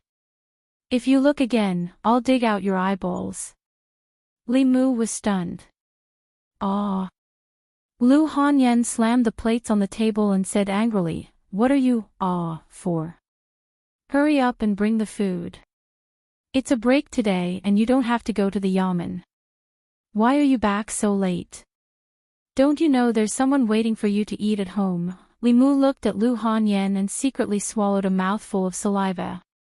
If he could see this scene when he returned home every day, why should he marry a wife? He decided to cultivate properly. Chapter 79. 3 of the 7 spirits had already been condensed. In the next 3 months, as long as he condensed another spirit, Li Mu would be able to avoid the danger to his life. After thinking for a long time, Li Mu still decided to condense the 4th spirit, the seizing thief. The first spirit of the seizing thief was related to the immune system. A person who lost this spirit would fall sick very easily. Li Mu had the exorcism talisman. It could replace the seizing thief and prevent illness, but it was a temporary solution. If he didn't condense the seizing thief for too long, the exorcism talisman's effect would be minimal. The seizing thief was born from fear. Li Mu had absorbed quite a bit of fear from the demonic ghosts he had encountered before, but he was still far from condensing the spirit. He had also tried to use the method of telling ghost stories to induce fear in the teahouse guests. However, the final result was the same as when he tried to induce grief in the audience. He couldn't induce fear in the guests. The reason was naturally that the fear was only directed at the scenes in their minds and not at Li Mu. If he wanted to condense the seizing thief, he had to find another method. When Li Mu arrived at the county yamen, he realized that Li Qing wasn't there. Zhang Shan and one of Han's constables were gambling. Old Wang was watching from the side. Li Mu patted Zhang Shan's shoulder from behind. Zhang Shan jumped up. When he turned around and saw that it was Li Mu, he patted his chest and heaved a sigh of relief.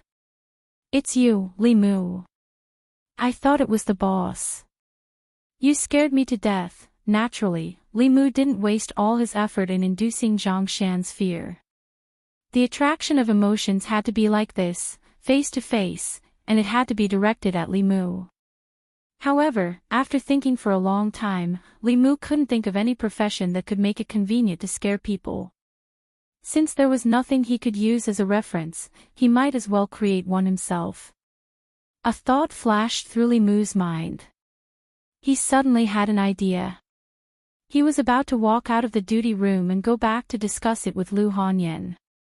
When he turned around, his vision suddenly went dark. It wasn't because he was dizzy, nor was it because the sky had darkened. It was because a figure was blocking the door of the duty room, almost completely blocking the door. This person was tall and abnormally fat. Chen Miao Miao, the daughter of the county minister whom Li Mu had met before, could be considered as a little bird in front of him. Li Mu thought for a moment and remembered that this person was called Wu Bo, one of the cultivators in the county government. However, 3 months ago, he was seconded to participate in the suppression of the zombie disaster in Zhou County. Today, he appeared in the government office again. "Get out of my way." Wu Bo squeezed in from the outside and rudely pushed Li Mu aside, asking, "Where's Junior Marshal Sisterly?" Zhang Shan put away the dice and said, "The boss is not here." Wu Bo's gaze swept across the room, and then he swaggered out. After he left, Zhang Shan curled his lips and said, "Didn't Fei Bo go to the neighboring county to catch zombies? Why did he come back so soon?" "Sho." The constable under Hanja gestured for him to keep quiet and said, "Keep your voice down. If he hears you call him that, you'll have to bear the consequences." "Do you think I'm afraid of him hearing it?" Zhang Shan lowered his voice and whispered, "How did he grow up like this? Even the pigs in my family are not as fat as him." Old Wang chuckled and said, "He grew up like this. It's not up to him." Zhang Shan looked surprised. "What do you mean? Ordinary people can't eat so much to become so fat." Old Wang adjusted to a comfortable sitting position and said, "But there's a kind of body constitution called the body of earth element. This kind of person's 5 elements are all earth, so it's easy for him to absorb the qi of the earth. That's why he grew up like this." Zhang Shan clicked his tongue and said, "What kind of stupid body constitution is this?" "It's not a stupid body constitution." Old Wang shook his head and said, "He is a little fat, but his cultivation speed is faster than that of ordinary people. Many cultivators yearn for such a physique. Don't be fooled by his fat body. In the county government, if County Magistrate Zhang doesn't use the imperial court's treasure, he is no match for him." Zhang Shan was stunned and asked, "Our boss can't beat him?" Old Wang nodded and asked, "Now you know how powerful this kind of body constitution is, right?" Zhang Shan looked down at his bulging belly and said to Old Wang, "I'm also quite fat. Do you think I have a powerful body constitution? Can I cultivate?" Old Wang smiled. "Go to bed early tonight. Everything is possible in your dream." Li Mu listened at the door. According to Old Wang, Chen Miao Miao should also have the body of earth element, which might be the reason why she was fat. Thinking of Zhao Yong's body of fire element, Li Mu seemed to understand why the county magistrate arranged such a marriage for him. The 5 elements promoted and restrained each other. Wood promoted fire, fire promoted earth, earth promoted gold, gold promoted water, water promoted wood. Zhao Yong had the body of fire element. If he married Chen Miao Miao, who had the body of earth element, it would be very beneficial for her. Only considering the body constitution and nothing else, they were indeed a match made in heaven. Just like Li Mu and Lu Hanyan. The difference was that if the body of fire element and the body of earth element were together, it would only benefit the latter.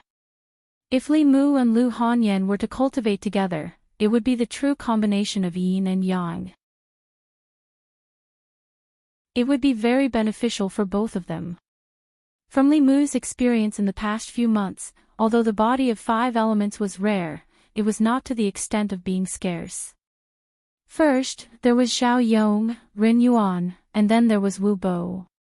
The 3 of them had the same body constitution, but their fates were completely different. Rare body constitutions like theirs were very popular in Taoism. Some sects would even calculate the time and send disciples down the mountain to investigate if there were any newborns born nearby. If they happened to find a baby born at a special time, they would make an agreement with the baby's parents that when the baby was 5 or 6 years old, he would go up the mountain to cultivate. The child's family would also receive a lot of compensation. However, the attitude of the imperial court towards this was completely different. Although they would recruit a large number of cultivators every year, in order to maintain their rule and stability, the imperial court did not want too many cultivators to appear. Firstly, this would cause the local fixed population to lose. Secondly, cultivators were not under the jurisdiction of the imperial court and often did things that violated the rules and disturbed social stability. The more cultivators there were, the more it was not conducive to the stability of the imperial court's rule. Therefore, although the imperial court did not stop Taoism in this matter, they also never cooperated. Otherwise, as long as the local government screened the household registers of all the people in the area, they would be able to find all these cultivators with talent. In the Great Zhou, the influence of the various Taoism sects was naturally not as strong as that of the imperial court. If the imperial court did not support them, more than 90% of the cultivation geniuses would be buried like Li Mu and Lu Hanyan. If they did not have the opportunity, they would never embark on the path of cultivation in this lifetime. If not for that accident, Li Mu, as a bailiff, might have married and had children. He might have lived a mediocre life, or he might have died in the line of duty. In reality, if not for Li Mu's soul being reborn, he would have already died in the line of duty. When he arrived at the entrance of the Yunyan Pavilion, Li Mu did not think about these things anymore. Earlier at the government office, he had been inspired by Zhang Shan and found a way to collect fear. Since he could scare Zhang Shan and collect anger, he could naturally scare others. He could open a haunted house in Yangqiu County and pretend to be a ghost to scare people. The better the business of the haunted house, the faster he could collect fear. Li Mu was not worried about the problem of customers at all. In this era, there were not many entertainment options. Men's favorite pastime was naturally the brothel.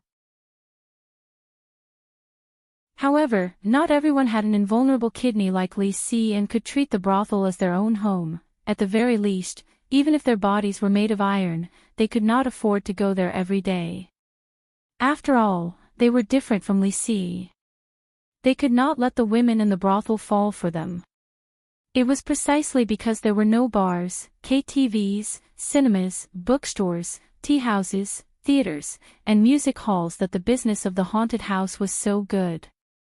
Li Mu should be the first person to open a haunted house here. When the time came, he could attract customers at an extremely low price or even for free. After all, he only wanted fear, not to rely on it to make money. Li Mu was not good at opening a shop, so he had to ask Lu Hanyan for help. In the Yunyan pavilion, Lu Hanyan heard Li Mu's idea and hesitated. Your idea is possible, but would anyone really spend money to have someone pretend to be a ghost to scare themselves? Let's try it first. After people were full and satisfied with their material needs, they liked to seek spiritual stimulation. Disneyland tickets were so expensive, but there were still people coming in waves every day. Li Mu said, I don't know much about opening a shop, so I'll leave it to you. Deduct the expenses from my share. Lu Hanyan nodded and said, Shopkeeper Ren of the Four Seas bookstore sold the bookstore to us today. The location is not bad. If we open a shop there, business should be better. After Li Mu left, shopkeeper Huang walked up and said, Miss, didn't you just say that you want to make the Four Seas bookstore a branch of the Yunyan Pavilion? We'll talk about it later, this is more important. Lu Hanyan sighed and muttered, Wan, this is for your future happiness. Chapter 80. From the construction of the haunted house to the renovation, to the layout, it would take at least half a month. However, only half of the half-year had passed, so Li Mu was not in a hurry. Leaving this matter to Lu Hanyan, Li Mu put more effort into his cultivation. In the soul-refining realm, he was like a child holding a large blade. Although the weapon in his hand was sharp, the child's strength was too weak. No matter how sharp the blade was, it would be a waste in his hands. His Fa was too weak and his cultivation was too low. These were Li Mu's biggest shortcomings. If he had Suhi's cultivation, combined with various mysterious Dao techniques, even if he was not invincible in the middle realm, he would at least be able to walk unhindered in the sixth realm Dongxian and below. It was a pity that Suhi was not willing to live with Li Mu. Otherwise, when he was in danger, he would only need to let Suhi possess his body. In front of him, any demon ghost or heretical cultivation would have to kneel down and speak. Right now, he could only prepare as many spirit travel talismans as possible. If the situation was bad, he would run to Clearwater Bay. It had to be said that among the Daoist sects, Fulu school was the most special one. In terms of alchemy, they could not compare to the Pill Cauldron sect. In terms of array formations, they were not as proficient as the Spirit Array sect. In terms of Dao techniques, they were not as good as the Southern sect, Northern sect, or Xuanzong. Fulu school's biggest advantage was that if one's cultivation was not enough, Fulu could make up for it. No one knew how many types of Fulu school had. No one knew how strong their Fulu was. When fighting with the Fulu school's disciples, it was difficult to judge their strength from the surface. A soul-refining realm cultivator holding a heaven-grade Fulu could easily kill a middle realm expert. Of course, the success rate of creating a heaven-grade Fulu was extremely low. It required an upper realm expert to try several thousand times before they could create one. This kind of Fulu was very rare even in the Fulu school. Only a few were produced in a year, and only a very small number of people had them. Exorcism talismans, soul lock talismans, and others were the lowest level of the yellow rank Fulu talismans. They could be used with a little bit of magic power. Divine travel talismans were already of the profound rank. Writing talismans required one to be at least in the soul-refining realm. This Fulu was a must-have for escaping. With Li Qing's spirit-concentrating cultivation, even ordinary transcendent realm cultivators might not be able to catch up to her. No matter what kind of danger he encountered, as long as Li Mu could reach Clearwater Bay, he would be in an invincible position. Therefore, he planned to ask for a few more from Li Qing in case he needed them. When Li Mu came to the duty room, he only saw Li Qing. He walked into the duty room and said, "Boss." Seeing Li Mu come in, Li Qing waved her hand and closed the door of the duty room. Li Mu was slightly startled and asked, "Boss, why did you close the door in the middle of the day?" Li Qing stood up and looked at him with a serious face. She asked, "Where did you get the clear heart technique that you taught me?" Li Mu saw her serious expression and asked carefully, Is this very important? Li Qing took a deep breath and said, I originally thought that this technique could save me the time to memorize the runes. Yesterday, when I was writing talismans, I found out that it could actually increase the success rate of writing talismans. Do you know what this means? Li Mu was startled. What? Li Qing said seriously, the higher the level of the Fulu, the harder it is to successfully write it. For a heaven-level Fulu, you can only succeed once after thousands of attempts. In the ancestral court of Fulu school, the number of heaven-level Fulu talismans produced in a year does not exceed 10. Li Mu knew what this meant. It meant that if the people of the Fulu school knew the clear heart technique, they could mass-produce heaven-level Fulu. In the cultivation world, heaven-level Fulu was like a nuclear weapon. It could only be written by powerhouses of the 7th level and above. It could seal one of their divine abilities in the Fulu. The higher the level of the Fulu, the lower the success rate. In the entire Fulu school, the number of heaven-level Fulu talismans produced every year could be counted with 2 hands. If heaven-level Fulu could be mass-produced, then when the time came, everyone in the Fulu school would have a heaven-level Fulu talisman. The soul-refining killing divine ability and the spirit-concentrating destroying Dongxian would be as simple as eating and drinking. The Fulu school would dominate the 10 continents and no one would be able to stop them, Li Qing said slowly. If this matter were to spread, it would bring a catastrophe to the Dao school. At that time, neither you nor I would be able to escape. You haven't told anyone about the clear heart technique yet. Li Mu's reaction to this was not as big as Li Qing's. The clear heart technique was not a catastrophe. If he were to spread the Buddhist incantation of 9 syllables and the Tao Te Ching, then it would be a real catastrophe for the Dao school. If he were to add the Heart Sutra, then even the Buddhist school would not be able to escape. Lu Hanyan was one of them and was trustworthy. In order not to worry Li Qing, Li Mu shook his head and said, No. In this world, only you and I know about it. Li Mu had a strange feeling that he was hiding something from another woman in front of her. Li Qing asked doubtfully, Then how did you get it? Li Mu did not explain too much. He just said, In short, boss, trust me. The clear heart technique will never be spread. Li Qing looked at him. She seemed to have a guess in her heart, but she did not ask any more questions. She said, You have to remember my words. Once this technique is leaked, it will lead to a fatal disaster for you. She was so nervous about the clear heart technique. If he taught her the Buddhist incantation of 9 syllables, her reaction would be even bigger.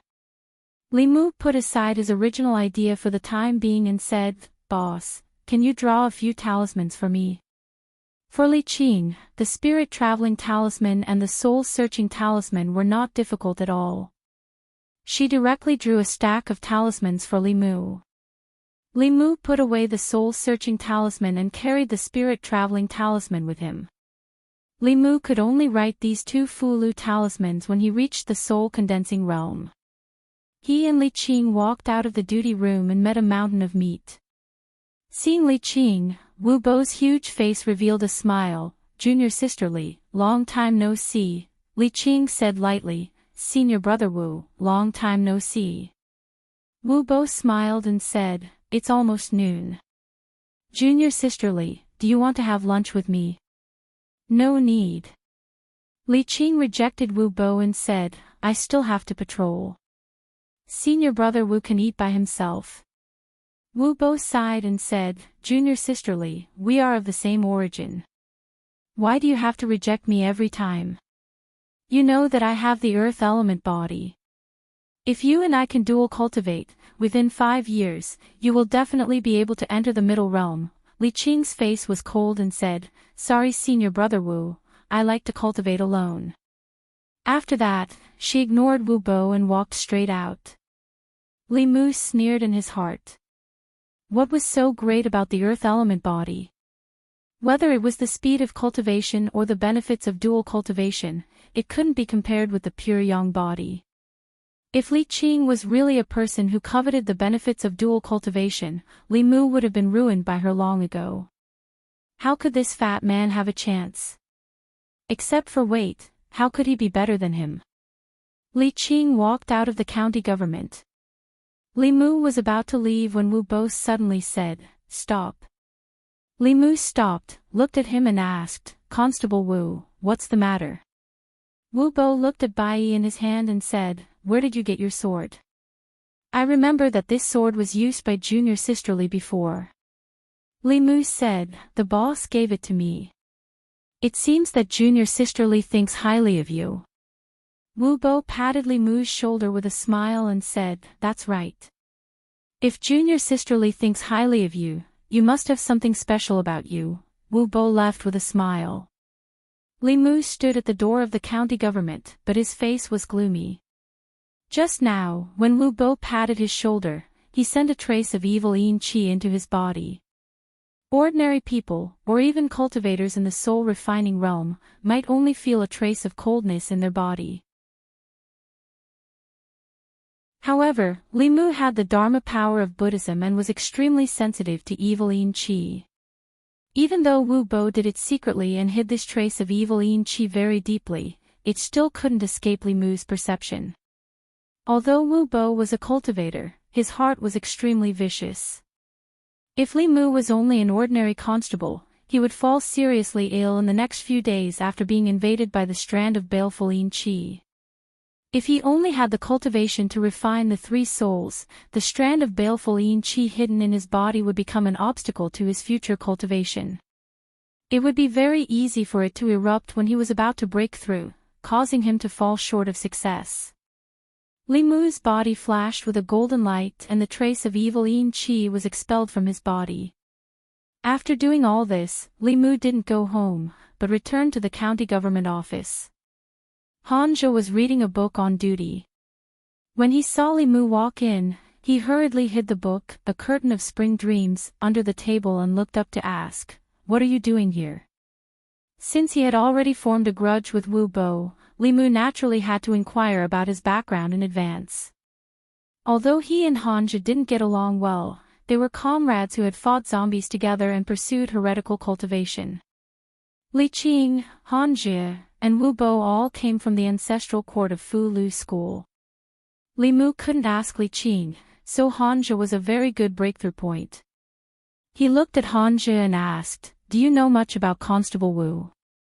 "You mean Wu Bo?" Hanja glanced at him and asked, "Why are you asking about him?"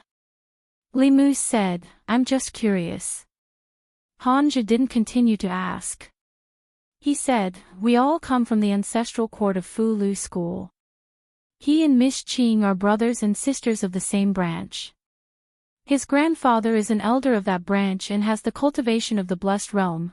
Hanja told Li Mu all the important information about Wu Bo with a few simple words. Then, he looked at Li Mu suspiciously and reminded him, "Wu Bo is an extremely petty person who will seek revenge for the smallest grievance. You'd better not provoke him." "Why would I provoke him? I can't beat him." Li Mu waved his hand and said, "What book were you reading that made you so happy just now?" "Let me have a look." Hanja's expression became serious. He sat up straight and said, "This book is very profound. You won't be able to understand it."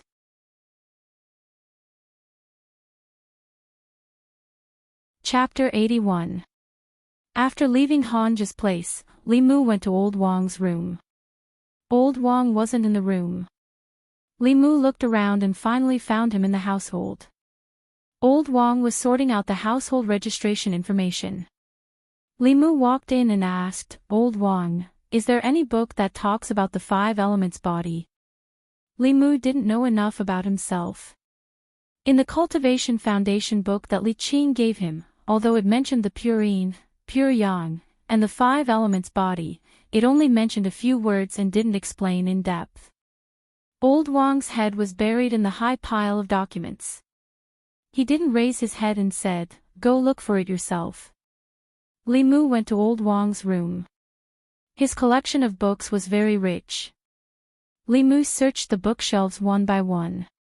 It took him half an hour to find a book called Records of the Supernatural in the corner. This book was a bit similar to the Records of the 10 Continents monsters. The difference was that the records of the 10 continents were all monsters and ghosts, but this book recorded all the monsters. The so-called monsters referred to people who were different from ordinary people. Pure yin, pure yang, and the 5 elements body were counted as monsters. In the boundless world, there were all kinds of strange things. In addition, there were people with wings on their backs, people who could control fire, water, and people with natural spiritual pupils. They were all monsters. Compared to ordinary people, these people were born with some kind of special talent. If they were ordinary people, there wouldn't be any abnormalities. Once they stepped into cultivation, their true talent would be revealed. For example, people with natural spiritual pupils could only see ghosts without cultivation. If they succeeded in cultivation, their pair of spiritual pupils could control people's minds and turn them into their own puppets. It was incomparably evil. As for the 5 elements body, except for the earth element, the other 4 elements were no different from ordinary people before cultivation. The earth element body was mostly fat because of a certain reason. The degree of fat varied from person to person. Pure yang and pure yin were the best physiques for cultivation. Their advantages were mainly reflected in the speed at which they absorbed the spiritual qi of heaven and earth. They were also the best furnaces for dual cultivation. Dual cultivation with a person of pure yin and pure yang would bring great benefits to one's cultivation. Of course, if a man with a pure yang body and a woman with a pure yin body were to cultivate together, the benefits would be unimaginable. The description in the book even made Li Mu feel a sense of guilt. It seemed that if he did not dual cultivate with Lu Hanyan, it would be an extreme waste of resources bestowed by the heavens. After all, they had the right physique, the right gender, the right age, and they happened to be neighbors. This kind of coincidence might only happen once since the beginning of time. It was better not to bring this book back, in case Lu Hanyan accidentally saw it and thought that it was some kind of hint from Li Mu. According to the description in the supernatural records, Li Mu had a better understanding of how precious these special physiques were. Wanwan's innate spiritual eyes and some other people who were born with innate magical powers belonged to mutations and were the rarest. Pure yin and pure yang bodies were 1 in 10,000. Yangqiu County had a population of more than 100,000, but there might only be a few people with pure yin and pure yang bodies, and they would never know. Although the 5 elements body was not as rare as the first 2, there was usually only 1 in hundreds or thousands of newborns. Those who were truly discovered by the various Daoist sects and accepted into the sect were even rarer. In this way, he might meet 1 or 2 5 elements bodies when he patrolled the streets every day. It was just that even they themselves did not know. Li Mu read with great interest. When he flipped to a page, he found that it did not connect to the next page. Before he finished talking about pure yin, pure yang, and the 5 elements body, he stopped abruptly and changed to talk about another type of physique. Li Mu picked up the book and found that one of the pages in the middle had been torn out. The person who read the book before did not cherish the book at all. Li Mu shook his head and put the book back to its original place. He flipped through old Wang's bookshelf and accidentally found a small practical spell in one of the books. As a common low-level spell, the breath control spell was not difficult to learn, but it was very useful. It could effectively hide the mana fluctuations on the body of a cultivator. As long as the cultivator's level was not too much higher than his own, even if they opened the third eye, they would not be able to see through him. After spending another hour to learn the breath control spell, Li Mu left the county office and went to the Yunyan Pavilion. He planned to discuss the construction of the haunted house with Lu Hanyan in depth. Lu Hanyan had no concept of this new type of entertainment, but Li Mu had been there a few times in his previous life, so he had a rough idea of the structure. The sooner the two of them decided on the plan, the sooner they could start construction and condense the spirit. By the time he finished discussing the details with Lu Hanyan, it was already afternoon. Li Mu changed his clothes and talked about books in the tea house for 2 hours. On one hand, he had promised Lu Hanyan that he would keep the customers for the tea house. On the other hand, there was no harm in absorbing more anger. Bai Suzhen violated the laws of heaven. After giving birth to the child, she was taken into the bowl by Fa Hai and suppressed under Leifeng Pagoda. Today, Li Mu was talking about the legend of the white snake. He changed the names of the places and changed the Jinshan temple to other temples so that he would not have a hard time explaining it to Xuande the next time he met him. Li Mu had been talking about the legend of the white snake for half a month, but he did not finish it. When the story reached a critical point, he habitually stopped and slipped out from the backstage. Going out from the back door of the tea house, there was a deserted alley. Li Mu planned to sneak out to the front of the street when he suddenly heard a voice. What happened to Bai Suzhen and Su Xian?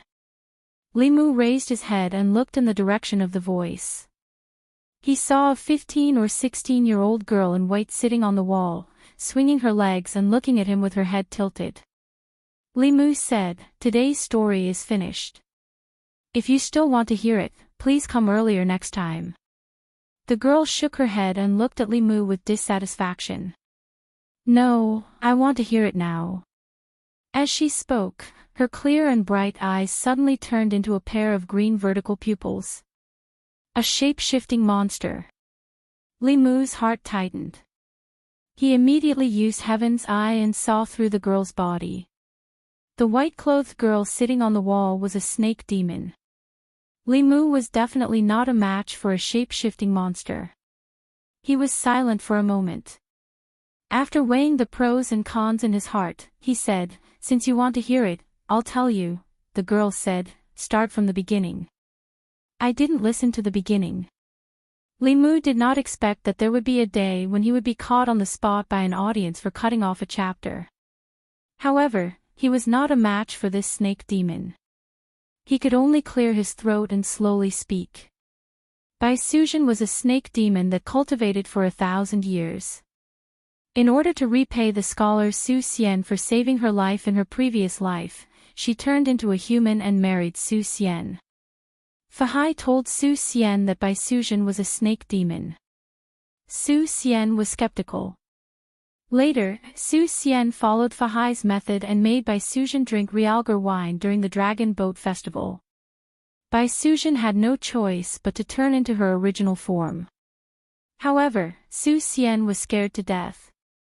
Bai Suzhen stole the immortal herb Lingji from the heavenly court and saved Su Xian. Fa Hai tricked Su Xian into the temple and put him under house arrest. Bai Suzhen and Shaoqing fought Fa Hai together. The water flooded the mountain temple, but because of this, other living beings were harmed. Bai Suzhen violated the laws of heaven. After giving birth to a child, Fa Hai took her into his bowl and suppressed her under Leifeng Pagoda. Su Shilin passed the exam and was conferred the title of a high official. He saved his father and mother and finally reunited with his family. The snake demon girl snorted coldly. This Su Xian even harmed his own wife. He really doesn't know what's good for him. Li Mu's mouth was dry. He pursed his lips and asked, "Miss, the story is over. Can I leave now?" "Wait." The girl jumped down from the wall and said, "I want to ask you about someone." Seeing that this snake demon didn't seem to have any evil intentions, Li Mu was slightly relieved. He asked, "Who?" The girl asked, "Have you ever seen a very tall person?" This snake demon was quite beautiful, but she was a little simple-minded. Li Mu said, "There are many tall people. I want to know what he looks like before I can answer your question." "Oh," the girl looked pensive. After a moment, she stretched out her hand and gently touched the void. A light shadow appeared in front of Li Mu. In the light shadow, the appearance of a tall and thin man appeared. Li Mu's heart thumped wildly. The tall and thin man in the light shadow was the lizard spirit that died in Li Mu's hands. The girl approached Li Mu and suddenly said, "Your heart is beating very fast. You've seen him before, haven't you?" Li Mu's face was shocked. He looked at the girl and asked, Is this a spell? Are you a fairy?" Under the effect of the breath concealment technique, as long as this snake demon hadn't reached the fourth realm, even if she opened her heavenly eye, she couldn't see through Li Mu's cultivation. At this moment, in her eyes, Li Mu was just an ordinary person. It was reasonable for him to be shocked by this move. Besides, during the half-month in the theater, Li Mu's acting skills had greatly improved. Although he couldn't be completely flawless, it wasn't a problem for him to deal with this kind of small scene. The girl didn't deny or admit, but she no longer doubted Li Mu. She asked, "He's my subordinate. Have you seen him before?" Li Mu shook his head and said, "Fairy, I haven't." The girl waved her hand again. The light in the air changed and a human face appeared. She asked again, "Then have you seen this person before?" Li Mu looked at the dwarf's face and shook his head. "I haven't." Li Mu secretly complained in his heart. After killing the dwarf, the lizard spirit came. After killing the lizard spirit, a snake demon came. This snake demon was obviously here to avenge the dwarf and lizard spirit. Under normal circumstances, Li Mu couldn't possibly be a match for this snake demon. He absolutely couldn't expose himself. The girl looked at Li Mu's eyes. Her vertical pupils appeared again. She asked softly, "You really haven't?" Li Mu's heart shook. If he hadn't chanted the clear heart mantra in time, he might have been bewitched by her. His heart was calm, but a confused expression appeared on his face. He muttered, "No, looks like I can only ask someone else." The snake demon no longer paid attention to Li Mu. She slowly walked out of the alley and came to the main street. A snake demon in human form. Who knew what kind of trouble it would cause in the county? He had to report it as soon as possible. Li Mu followed her to the main street. In the distance, he saw a moving mountain of flesh on the street. Suddenly, he had an idea. He said, "That's our county's constable. You can ask him. Maybe he'll know. P.S. I've started writing for more than a month.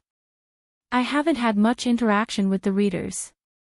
Today, I want to have a simple chat with everyone. I'm not a content author. From history to fantasy to xianxia, I want to write about everything. I want to try everything. I had the idea for Immortal official of the Great Show 2 years ago. The final implementation was in the last half a year. The world of this book is taken from records of the 10 continents within the sea and natural history. The background is a fictitious fantasy setting of strange stories from a strange tale and Confucius does not speak. I want to write some interesting stories and some interesting people in this kind of setting. A greedy and gambler bailiff who is loyal to justice. The most lecherous and affectionate prodigal son. A cowardly and timid county magistrate who is awe-inspiring and righteous. A monk Zuan who likes to transcend souls physically. A fair-skinned and beautiful rich woman who has her own maid. A superior who wholeheartedly cultivates and is extremely protective of her own people. A little fox who thinks about how to repay kindness all day long. As for the main character, Li Mu, he's the same as most of us. He's good-looking, greedy, and afraid of death. His heart is open to the sun, and he has reverence for life. Although he's occasionally despicable, he also has his own adherence to justice. He can make mistakes, but he can also grow. He's an ordinary person who does extraordinary things. I'd like to thank all the new and old readers for every recommendation and every tip in the past month. I hope that in the days to come, Li Mu's story will bring you more joy and accompany you further.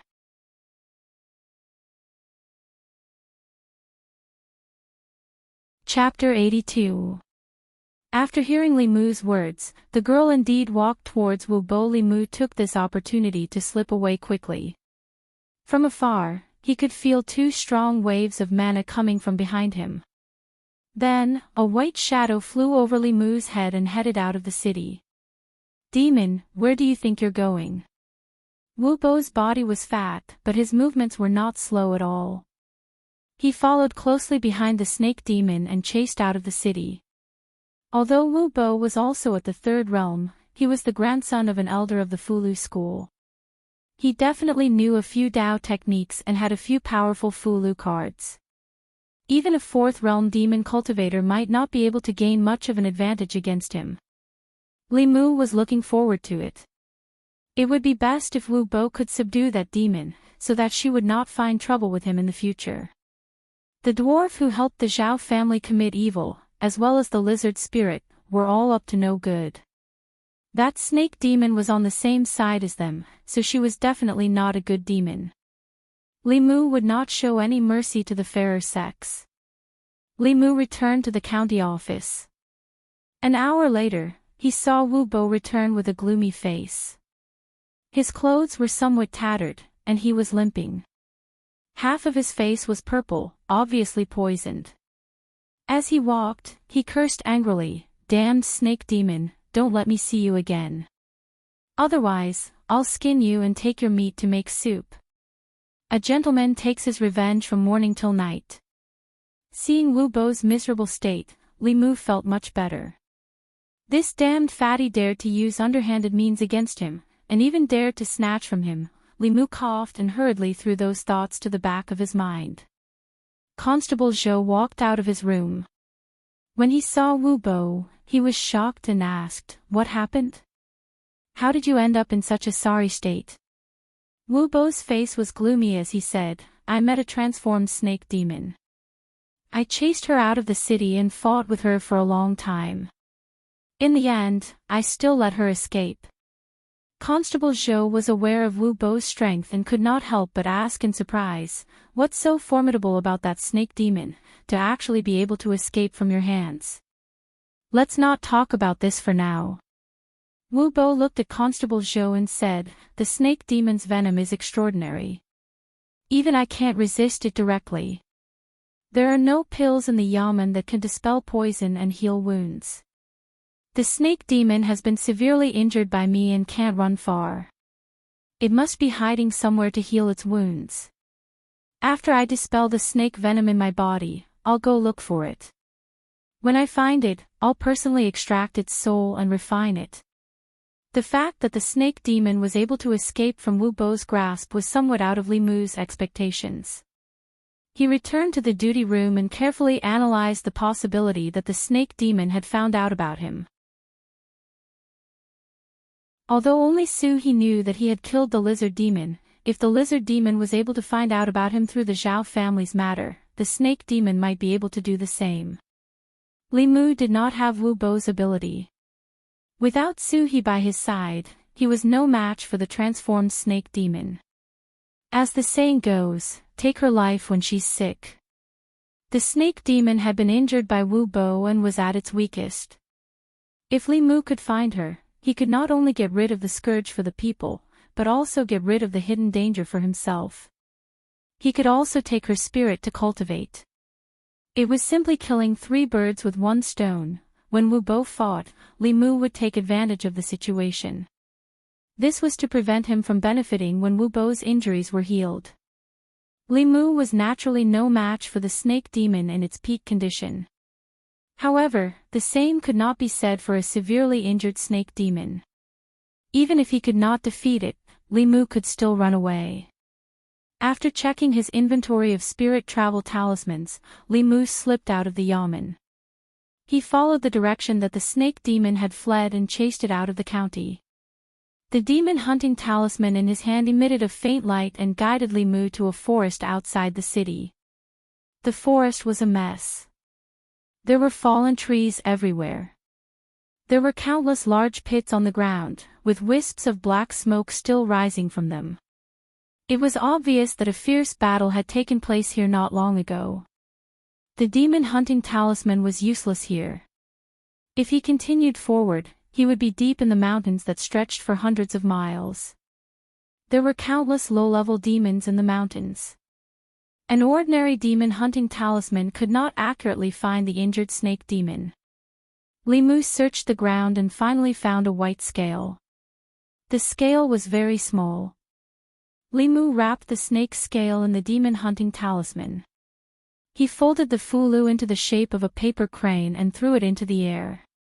The paper crane slowly flapped its wings and flew in a certain direction in the mountains. Without the snake demon scale, the demon hunting talisman would lose its effect in a place where there were many low-level demons. However, with the snake demon scale, it could lock onto the snake demon's aura and find her location. Li Mu followed the demon hunting talisman and traveled through the mountains. As long as he did not go too deep, he did not have to worry about encountering powerful demons. According to Wu Bo, the snake demon had been severely injured by him and could not have run far. If not for Wu Bo being poisoned not daring to delay, Li Mu would not have had the chance to pick up the loot today. The demon hunting talisman flew for only 15 minutes before it stopped somewhere in the mountains. Li Mu stopped in his tracks. He was on high alert and secretly stuck 2 spirit travel talismans on his legs. He stood on a tree and looked down. After looking around a few times, he finally found a white figure in the grass. Li Mu walked over carefully and saw the girl he had seen just now lying in the grass, motionless. He held the Bai sword tightly and walked over step by step. The girl in the grass was still motionless. Li Mu raised his sword but did not bring it down for a long time. Although he knew that the other party was a snake demon, what he saw was a girl about the same age as Wan Wan. Li Mu could not bring his sword down no matter how hard he tried. A human's life was a life, and a demon's life was also a life. As a bailiff, Li Mu could not treat a human's life like grass, and similarly, he could not treat a demon's life like grass. He decided to make things clear first. If she really was an evil demon who had done all kinds of evil, it would not be too late to get rid of her then. Li Mu picked up the branch again and poked the girl's butt, saying, "Wake up." The girl frowned and slowly opened her eyes. When she saw Li Mu, her expression became angry and she shouted, "So it was you. You lied to me." She used her hands to support her body and struggled to sit up, but she fell back into the grass. Seeing that she was seriously injured and could not even stand up, Li Mu heaved a sigh of relief and said, "Let me ask you a question." The girl looked at Li Mu with a fierce gaze and said coldly, "If you want to kill me, then kill me. Stop talking nonsense." Li Mu thought for a while and threatened, "If you don't speak, I'll take off your clothes first." This sentence was clearly more threatening than killing her. A trace of fear appeared on the girl's face and she said angrily, "You dare." Li Mu did not waste any more words with her and asked directly, "Why are you looking for the dwarf and the lizard? You really have seen them before." The girl clenched her silver teeth and said hatefully, "Father was right. Humans are all liars. I shouldn't have believed you." Li Mu glanced at her and said, "Hurry up and speak." The girl was clearly worried that Li Mu would do something overboard to her. She closed her eyes and said, "They are my subordinates, but they broke the rules of my subordinates and harmed people everywhere. I want to find them and clean them up." Li Mu was stunned for a moment and said, "You still want to lie to me?" The girl looked at him with disdain and said, "Only you humans would lie." Li Mu asked suspiciously, "You really didn't lie to me?" The girl snorted coldly. "If I lie to you, I'm a dog." Li Mu said, "Swear." Worried that Li Mu would really take off her clothes, the girl pointed to the sky and said, "If I lied, then let me become a dog." Humans had 7 souls. After cultivation and refining, the 7 souls and 7 emotions would be hidden in the body and not appear outside. Although demons also had souls, because they did not know how to refine their souls, Li Mu could see the emotions of demons that had taken human form. When the girl was swearing, Li Mu used his heavenly eye and did not find any fluctuations in her emotions. This meant that she was not lying. Li Mu awkwardly put away Bai and said, "Miss, if I say that this is all a misunderstanding," the girl did not respond. After saying these words to Li Mu, she used up all her strength and fainted again. What a sin, Li Mu almost wronged a good demon. He wanted to slap himself. He sighed, walked over, picked up the girl, and slowly walked out of the mountain, Bay of Clearwater, in a small house covered by an illusion. Suhi was reading when she saw Li Mu carrying a girl in. She said in surprise, "What did you do to this snake?"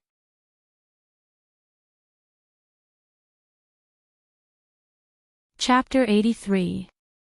Don't mention it. Li Mu placed the girl on the bed and said, "It's all because I didn't investigate properly and almost killed her."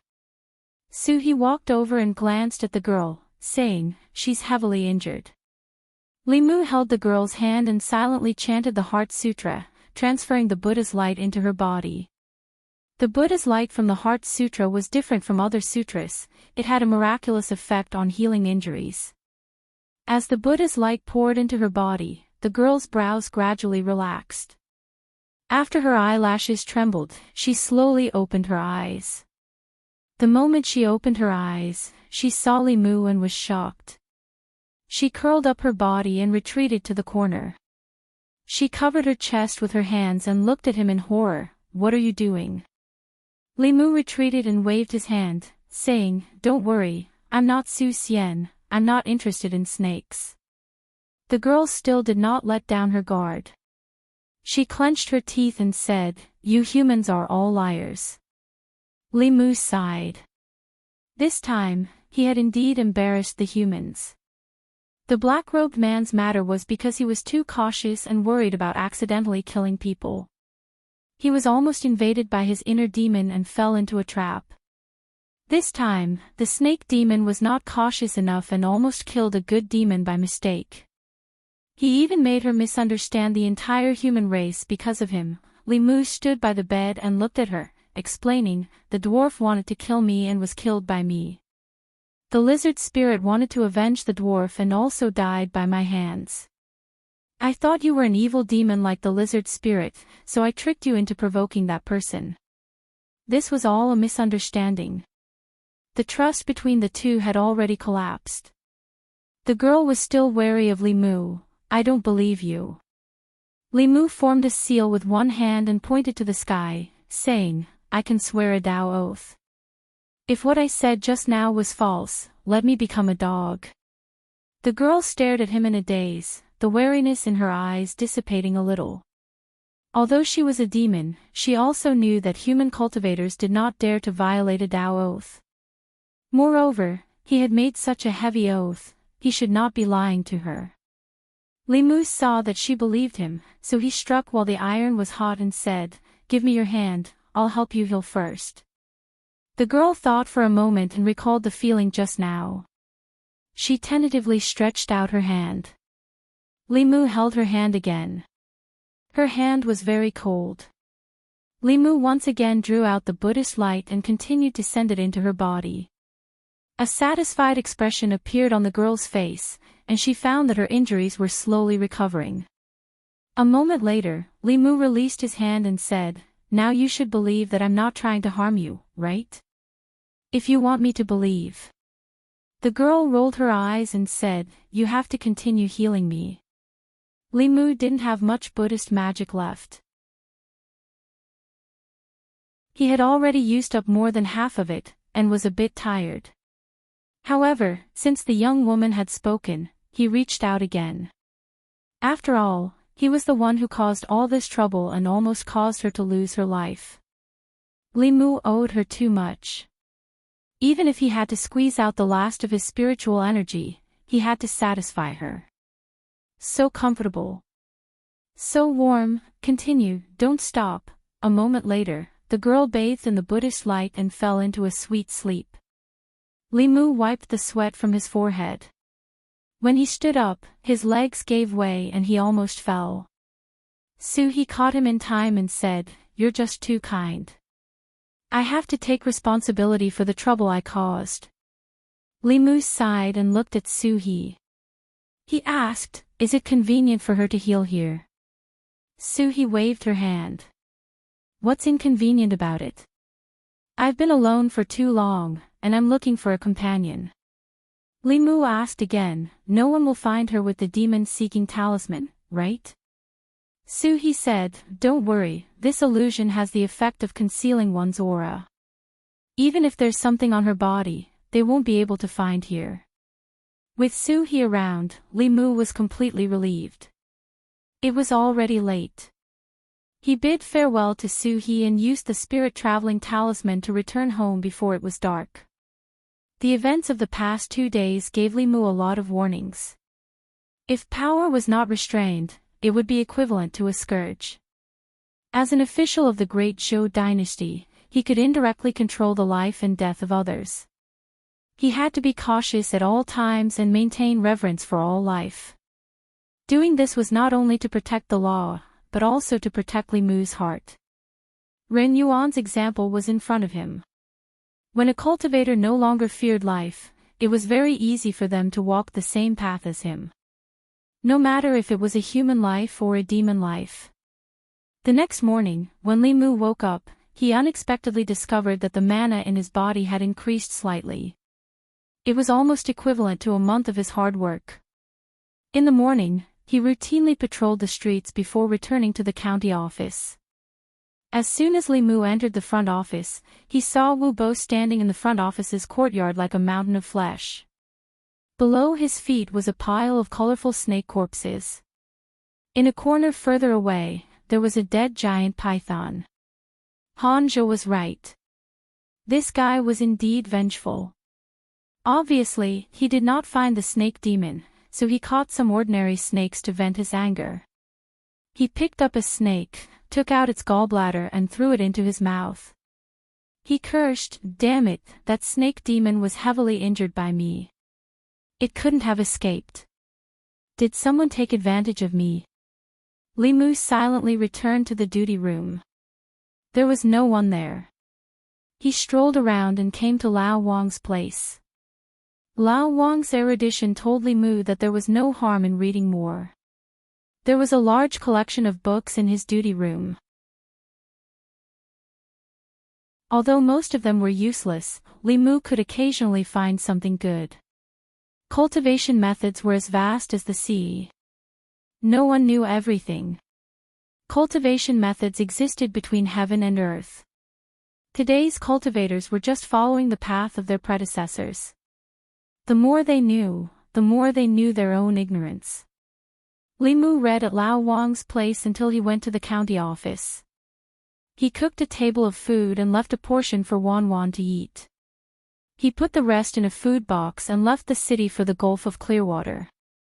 With the spirit travel talisman, it was much more convenient for him to travel between the county and the Gulf of Clearwater. The snake demon girl had already let down her guard against Li Mu.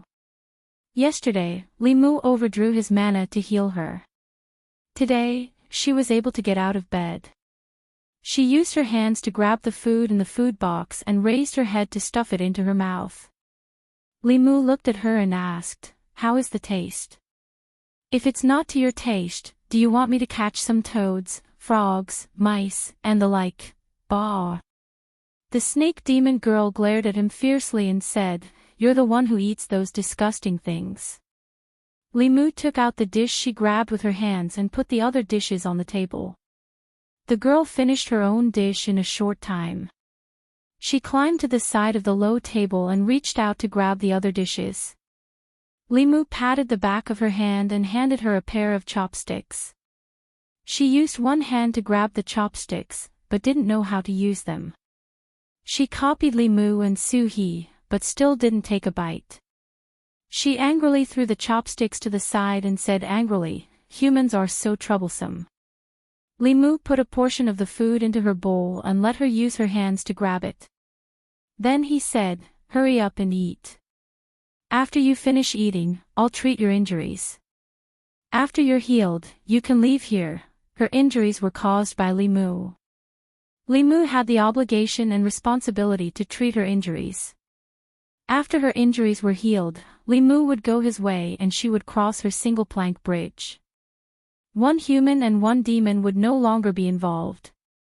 The girl snorted and said, "I'm not leaving here." "It wasn't easy for me to escape from home." Li Mu was stunned and asked, "Didn't you say you came out to clean up the door?" The girl glanced at him and snorted, "Can't I clean up the door while I'm at it?" Li Mu shrugged and said, "When the time comes, you can go wherever you want to go. It has nothing to do with me." The girl put down the bowl and licked her fingers. She looked at Li Mu and said, "I'm not full yet. I want more." Li Mu silently went to the river and caught 2 fish. He roasted them on the shore. He stood behind him and said with a sour tone, "I don't see you running to Clearwater Bay so diligently. You men really forget the old when there's a new person. Isn't this what I owe her?" Li Mu said helplessly, "What new person or old person? She's just an outsider." "Outside demon. After her injuries are healed, we'll immediately drive her away." The snake demon girl poked her head out of the window and snorted, "I heard it all." He waved her hand and the window closed from the outside. The girl seemed to have hit her head. Ouch! She didn't move anymore. He looked at Li Mu again and said with satisfaction, "She's an outsider. Then I'm an insider." To be precise, she was an insider. However, this word didn't sound very nice. Li Mu didn't continue Suhi's words. A female ghost who had been single for 20 years would tease people one after another. Ordinary people wouldn't be able to resist. Li Mu said sincerely, "We're friends who have been through life and death. How can that little snake compare to us?" The window of the small house opened from the inside. The snake demon girl said unconvinced, "Who are you calling small?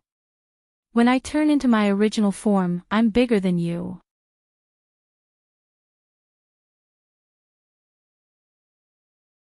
Chapter 84. After exhausting his magic power to heal the snake demon once again, Li Mu dragged his exhausted body back home. Even though her injuries weren't light, the body of a demon had astonishing recovery ability. Coupled with Li Mu's careful healing, she would be able to recover to her original state in half a month or even a month. This way, the guilt in Li Mu's heart would lessen by a lot. In the following period of time, Li Mu and Lu Hanyan set up the haunted house while taking time to heal the snake demon at the Bay of Jade. They didn't have time to care about the county yamen. Luckily, with Li Qing's protection, Constable Zhou wouldn't say anything.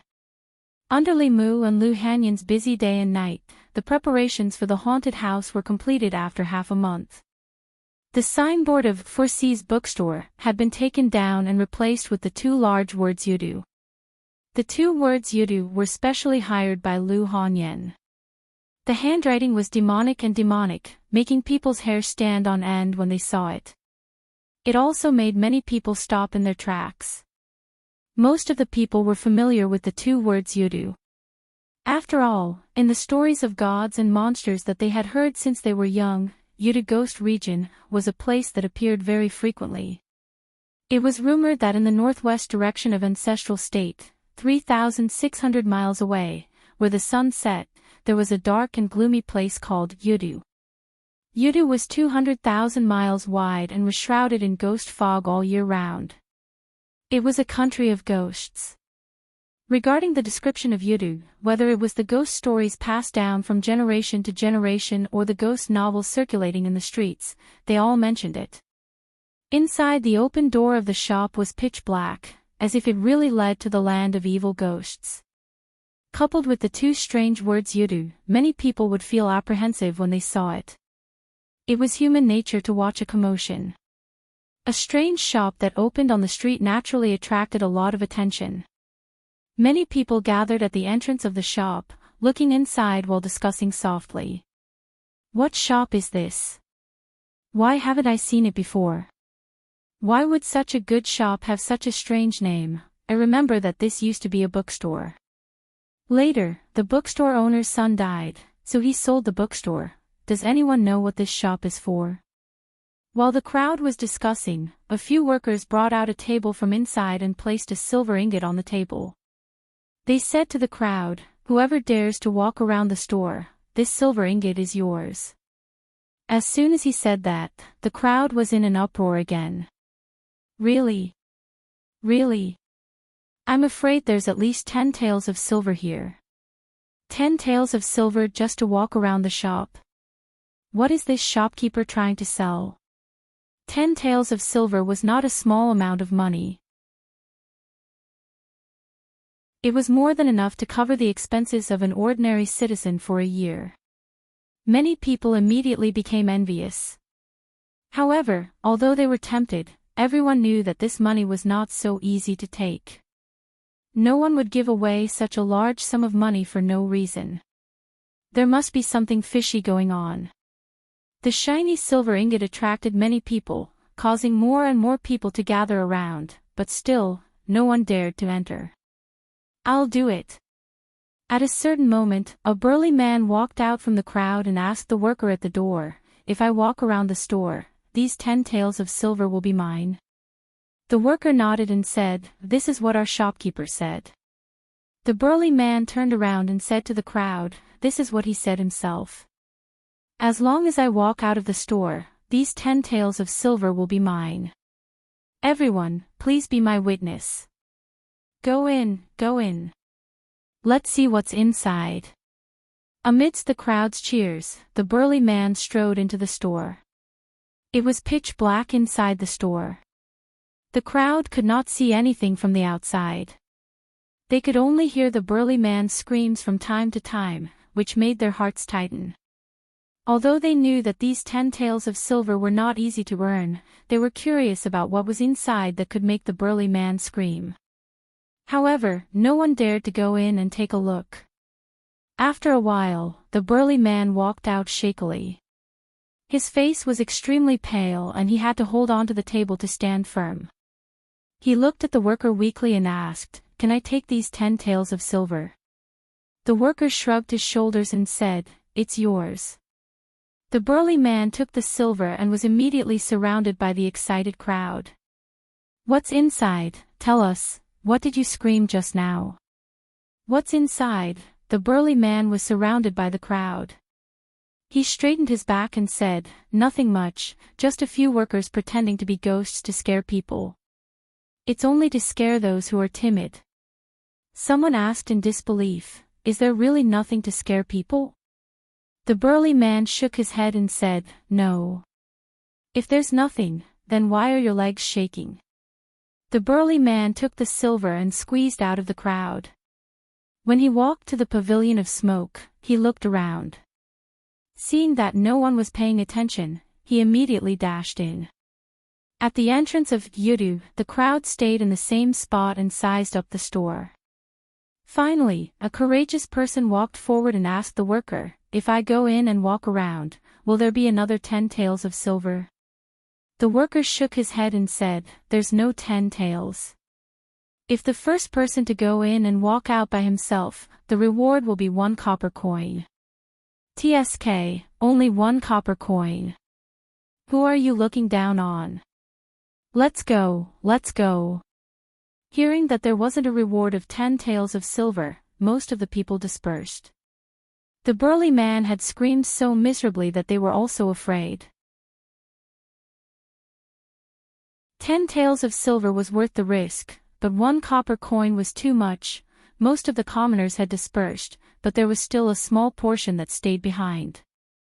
It wasn't that they were greedy for the copper coin, it was purely out of curiosity. Usually, other than watching plays and listening to songs, they didn't have much entertainment. Who knew what this shop called Yudu was up to, but it gave people a sense of novelty. Finally, someone couldn't resist the curiosity in his heart and walked into the shop. The windows of the shop had long been sealed. Even though it was daytime, the shop was still pitch black. Only the candlesticks that were placed every few steps away from the shop emitted a faint light. A person walked 2 steps with a curious heart when a ghost face suddenly appeared in front of his eyes. That ghost had a green face and sharp fangs, looking sinister and terrifying. Its tongue stretched out 3 inches and almost scared the soul out of the person. In his panic, he immediately threw a punch over and smashed it on the face of that green-faced ghost. The ghost cried out in pain and hugged its face while howling non-stop. That person was stunned for a moment. "It's a human." The green-faced ghost covered its face and said, "Customer, you are too heavy-handed." Only then did that person remember what the burly man had said and came to a realization. So it's a ghost in disguise. After understanding that the store was filled with fake ghosts, his guts immediately grew and he swaggered forward. Not long later, he met hanged ghosts, drowned ghosts, headless ghosts, and even zombies with sharp fangs sticking out of their mouths. Even though he was mentally prepared, when these ghosts jumped out from the darkness, he was still shocked. When he walked out of the store, his legs were already weak. A worker stood at the door and asked with a smile, "Customer, how do you feel? Is it exciting?" That person wiped away the cold sweat on his forehead and said, "It's really King exciting." Even though he had been frightened by the ghosts and monsters inside many times, he had to admit that walking around this yudu had indeed given him a thrill that he couldn't experience in brothels and other places. In the past, when they heard about ghosts and demons, who wouldn't tremble in fear? They usually kept a respectful distance from demons and ghosts, so this was the first time they had come into contact with them at such a close distance. Even though they knew those were all fake, the instant they were frightened, they still felt a fresh sense of excitement. Within yudu, Limu was dressed in white and had disheveled hair. After scaring a customer into running away and losing his shoes, a smile appeared on his pale, ghost face. Quite a bit of fear had already gathered in his body, which meant that using the method of scaring people by pretending to be a ghost to absorb the fear was feasible. Even though there weren't many customers today, as long as the store advertised more and shouted out the slogan of having a grand opening discount and free tours of yudu, he believed that in a few days, his fear would be satisfied. When that time came, as long as he had enough courage, he would be able to condense his soul and completely break free from the death curse of the Daoist priest on the street. Thinking about this, Limu was filled with enthusiasm. His body flashed, and he appeared beside a young girl who had just entered the haunted house. He grinned and said eerily, "I died so tragically, give me back my life." Wah! The young girl was so frightened that she broke down and cried loudly. After her body trembled, Limu's feet became wet.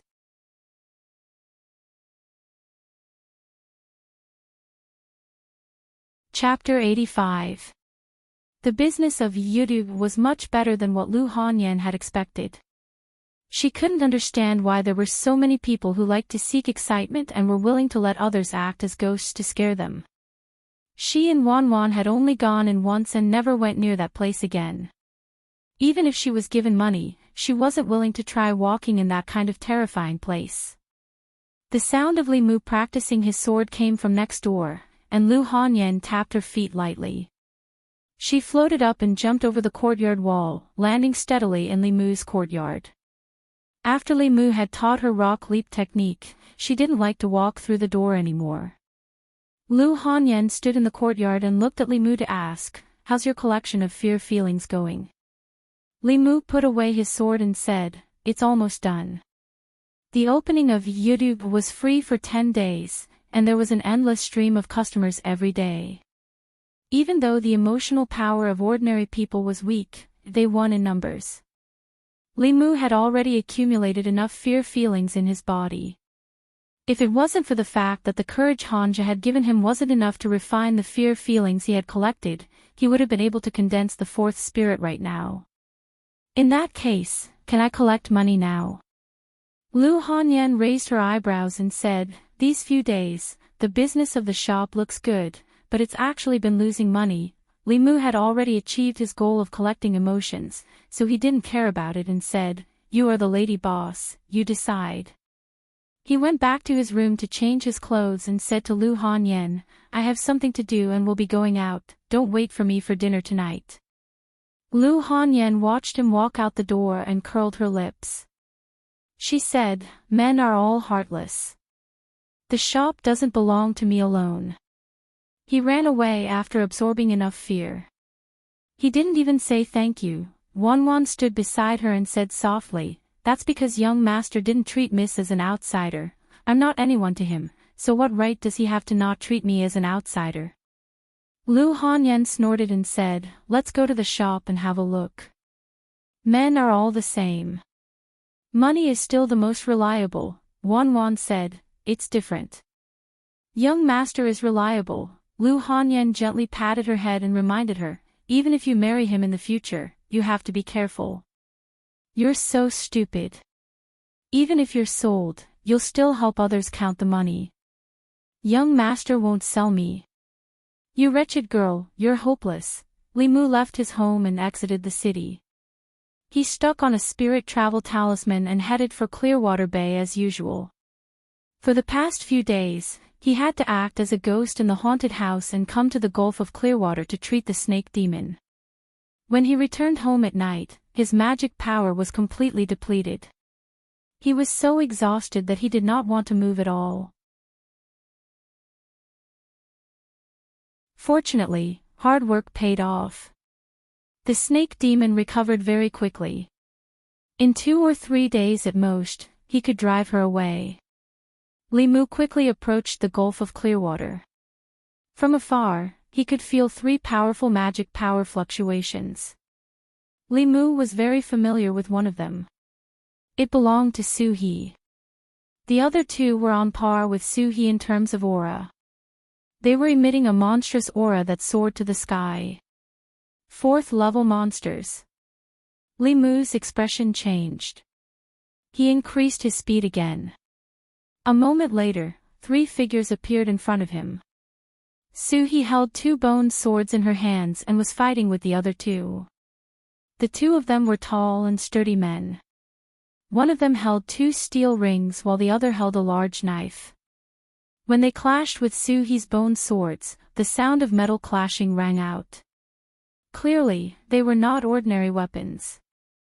Li Mu used his heaven's eye, but he could only see the monstrous aura emanating from their bodies. He could not see through their bodies. The cultivation of these 2 monsters was not inferior to Su He. When the 2 of them joined forces, Su He was on the losing end. Li Mu's expression darkened.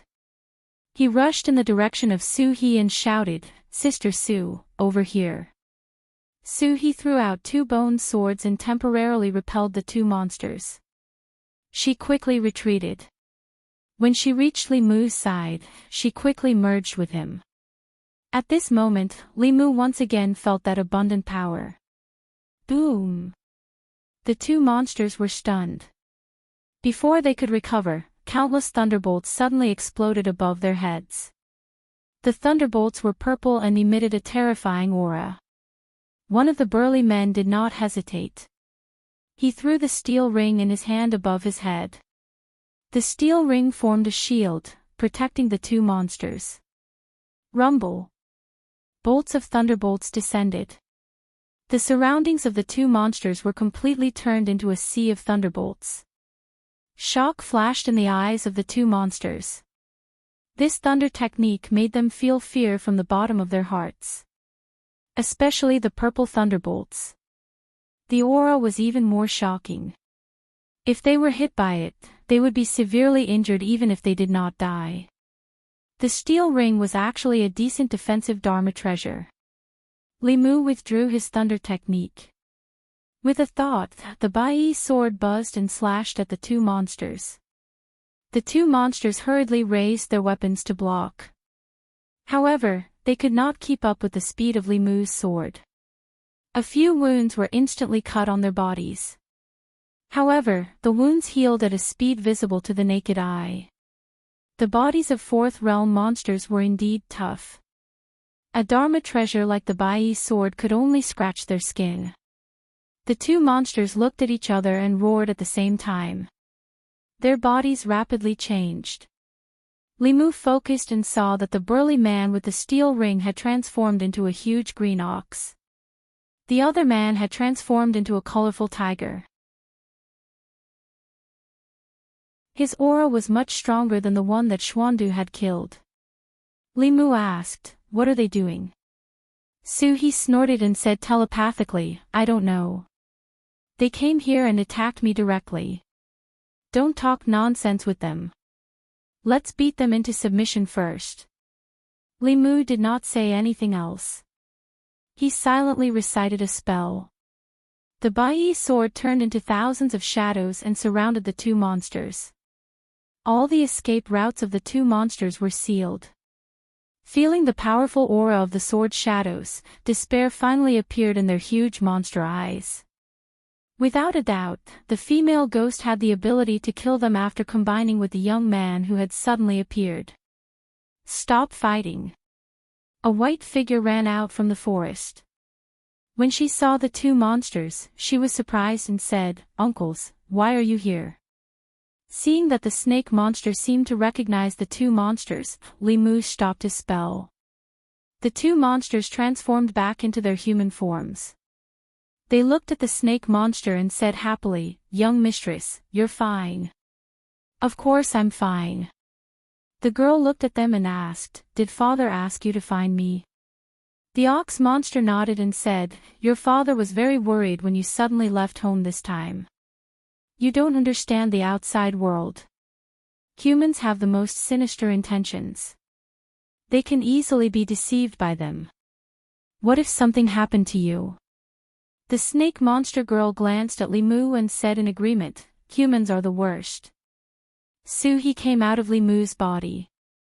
A sense of emptiness attacked Li Mu, making him feel that everything was dull.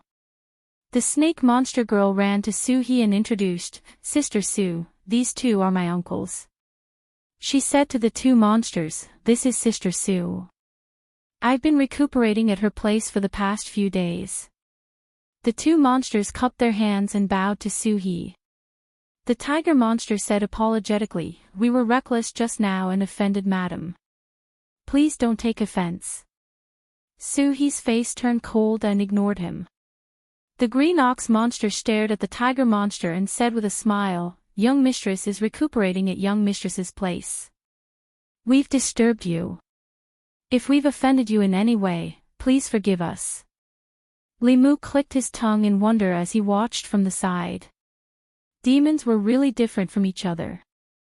Previously, there was the lizard monster and the white tiger monster, which made Li Mu think that monsters were like that. They were ferocious and had rough personalities. The green ox monster and tiger monster were polite and thoughtful. They were more human than some humans. The tiger monster suddenly thought of something. He looked at the snake monster girl and asked, "You said that someone hurt you. Who is it?" The girl said angrily, "It's a fat constable." "Preposterous." The tiger monster said angrily, "We've always minded our own business with the government. How dare someone hurt you in the small Yangqiu County government? I'll go talk to their county magistrate." "Forget it." The girl snorted and said, "I'm not as good as him this time. I'll go back and cultivate. When I'm done, I'll take revenge." The green ox monster said with emotion, "Young mistress, you finally know to cultivate. You used to be lazy. Otherwise, with your bloodline talent, you would have condensed a monster core long ago." The girl blushed and ignored the two monsters. She glanced at Li Mu and said, What are you waiting for? Go to the room and heal me."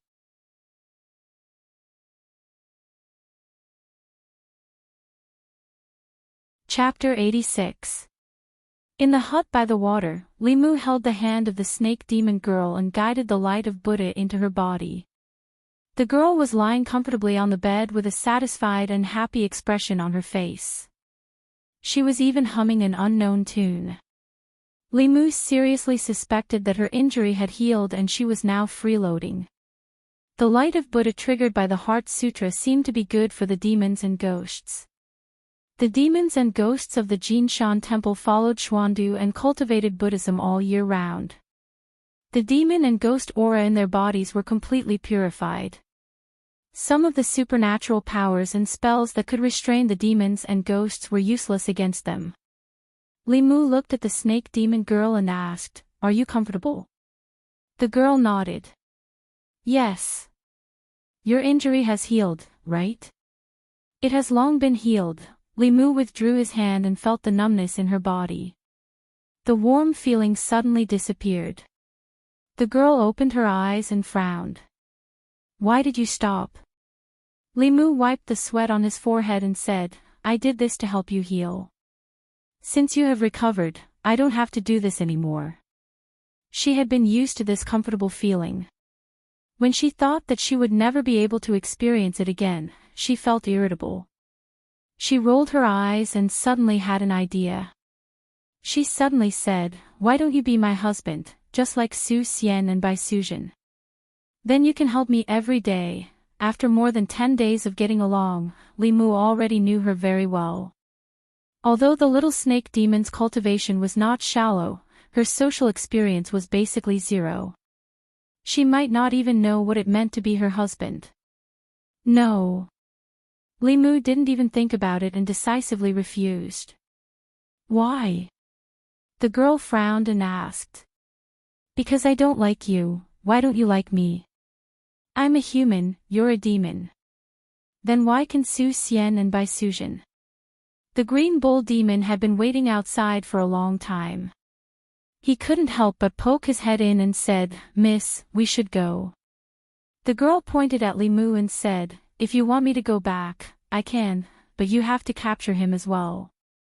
The green bull demon and the tiger demon looked at Li Mu as their bodies trembled.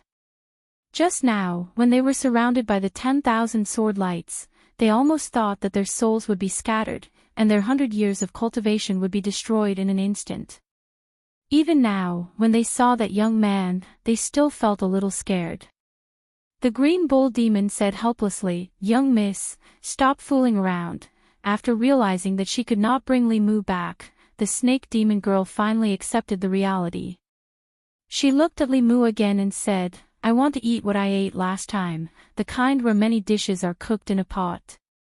For the past half a month, Li Mu had been serving her as if she was his grandaunt. Knowing that she was leaving soon, he was overjoyed. He immediately returned to the county and bought her the side dishes for the hot pot. The kitchen utensils from last time when the three of them ate the hot pot together were still here. Li Mu had specially bought a set and didn't bring it back. After eating the hot pot once, the snake demon girl could already use chopsticks with great proficiency. Under Suhi's control, the copper pot slowly floated in the air. A flame calmly burned at the bottom of the pot. The girl used the chopsticks to flip around in the pot. She said unhappily, "Hey, why isn't there any beef today?" The green bull demon standing at the door coughed softly. Although Li Mu had invited them, the two demons did not sit at the table. They only stood at the door and waited. The three of them sat on the mat, surrounding a short table. Li Mu and Suhi sat cross-legged. The snake demon girl lay on her side opposite Li Mu. Below her waist, she was restlessly twisting around. Li Mu was annoyed. He said, "Can you stop twisting?" The snake demon girl glared at him. "I like twisting. It's none of your business." Li Mu couldn't be bothered to quarrel with her. Anyway, this was already a farewell meal. After the meal, he and the snake demon would return to their respective homes and mothers. They might never see each other again in their lives. After the meal, no matter how unwilling the snake demon girl was, she still had to leave with the two demons. Before leaving, she held Suhi's hand and said, "Sister Su, when my cultivation is successful, I'll come back to see you." The tiger demon smiled at Li Mu and said, "Little brother, come to my Tiger Head Mountain in the future. I'll set up a banquet to entertain you." The green bull demon also smiled at Li Mu. If you come to Green Bull Mountain in the future, you can come and find me. Tiger Head Mountain and Green Bull Mountain. Li Mu had never heard of them before. They might not be in the North County. The snake demon girl glared fiercely at Li Mu and said, "Liar, my name is Bai Xin. Remember it for me. I'll come back to find you." Li Mu waved at her and said, "Goodbye." Although she said goodbye, Li Mu couldn't wait for her to never come back. Li Mu was already unable to withstand her when she was at the transformation stage. When she successfully condensed a demon core and advanced to the middle realm, wouldn't she be able to reach the heavens? The two demons took the little snake demon away and finally disappeared from Li Mu's sight. Suhi sighed and said, "It's actually quite good when she's here. At least there's someone to talk to." Li Mu glanced at her. "Am I not a human?" Suhi's mouth twitched and asked, "After she leaves, will you still come every day?" She was blaming Li Mu. When the snake demon was here, she came every day. A female ghost with 20 years of cultivation was actually jealous of a snake. Li Mu explained, "I come here every day because her injury was caused by me. Besides, you don't want to come with me." Suhi shook her head and said, "It's not that I don't want to, it's that I can't leave." Li Mu asked in surprise, "Why?" Suhi didn't answer. She just silently walked away. Li Mu followed behind her in confusion. She walked to a place far away from the bay of clear water. Her footsteps stopped and she slowly stretched out her hand. Her finger passed through a certain space and slowly disappeared. Li Mu was shocked and asked, "What's going on?" Suhi retracted her hand and her finger condensed again. She turned and walked towards the small house and explained, "I can't go too far from here. Otherwise, my soul will dissipate." Li Mu looked at her and asked, "Why is it like this?" With Suhi's fourth realm cultivation, she could go anywhere in the world. There must be a deeper reason why she can't leave the bay of clear water. Suhi walked to the edge of the water and said, "You'll know once you go underwater. Daoism has a divine ability called entering water. It allows one to dive into the abyss and not drown. It allows one to freely travel through rivers and lakes. However, this divine ability can only be mastered by cultivators in the transcendent realm. Although the Fulu school has a Fulu that can avoid water, he doesn't have one. However, with Li Mu's current cultivation, holding his breath for half an hour is very simple. He took off his outer robe and jumped into the water. The gulf of clear water was a deep pool formed by the bend of a certain river.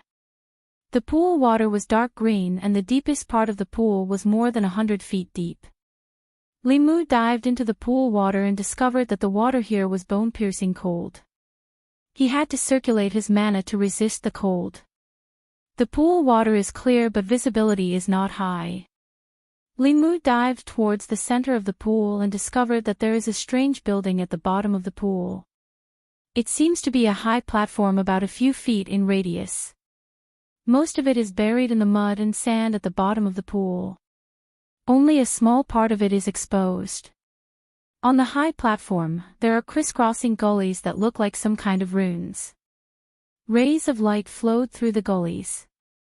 Li Mu quickly realized that it is actually the spiritual energy of heaven and earth that has condensed into a substance. Could it be that this high platform hidden at the bottom of the pool has the ability to condense the spiritual energy of heaven and earth?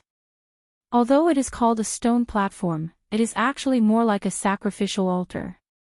It is just that I don't know who set it up and what it is used for. Li Mu sized up the sacrificial altar. Very quickly, his gaze was attracted by a white figure on the altar. It seems to be a woman lying quietly on the altar. Li Mu was too far away to see clearly. He swam closer and could barely make out the woman's appearance. Cough. The moment he saw the woman's face, Li Mu's expression changed greatly. He choked on his saliva and almost drowned. The woman's face on the altar is exactly the same as Suhi's. Following Li Mu's gaze, in the next moment, the eyes of the woman who seemed to be in a deep sleep suddenly opened.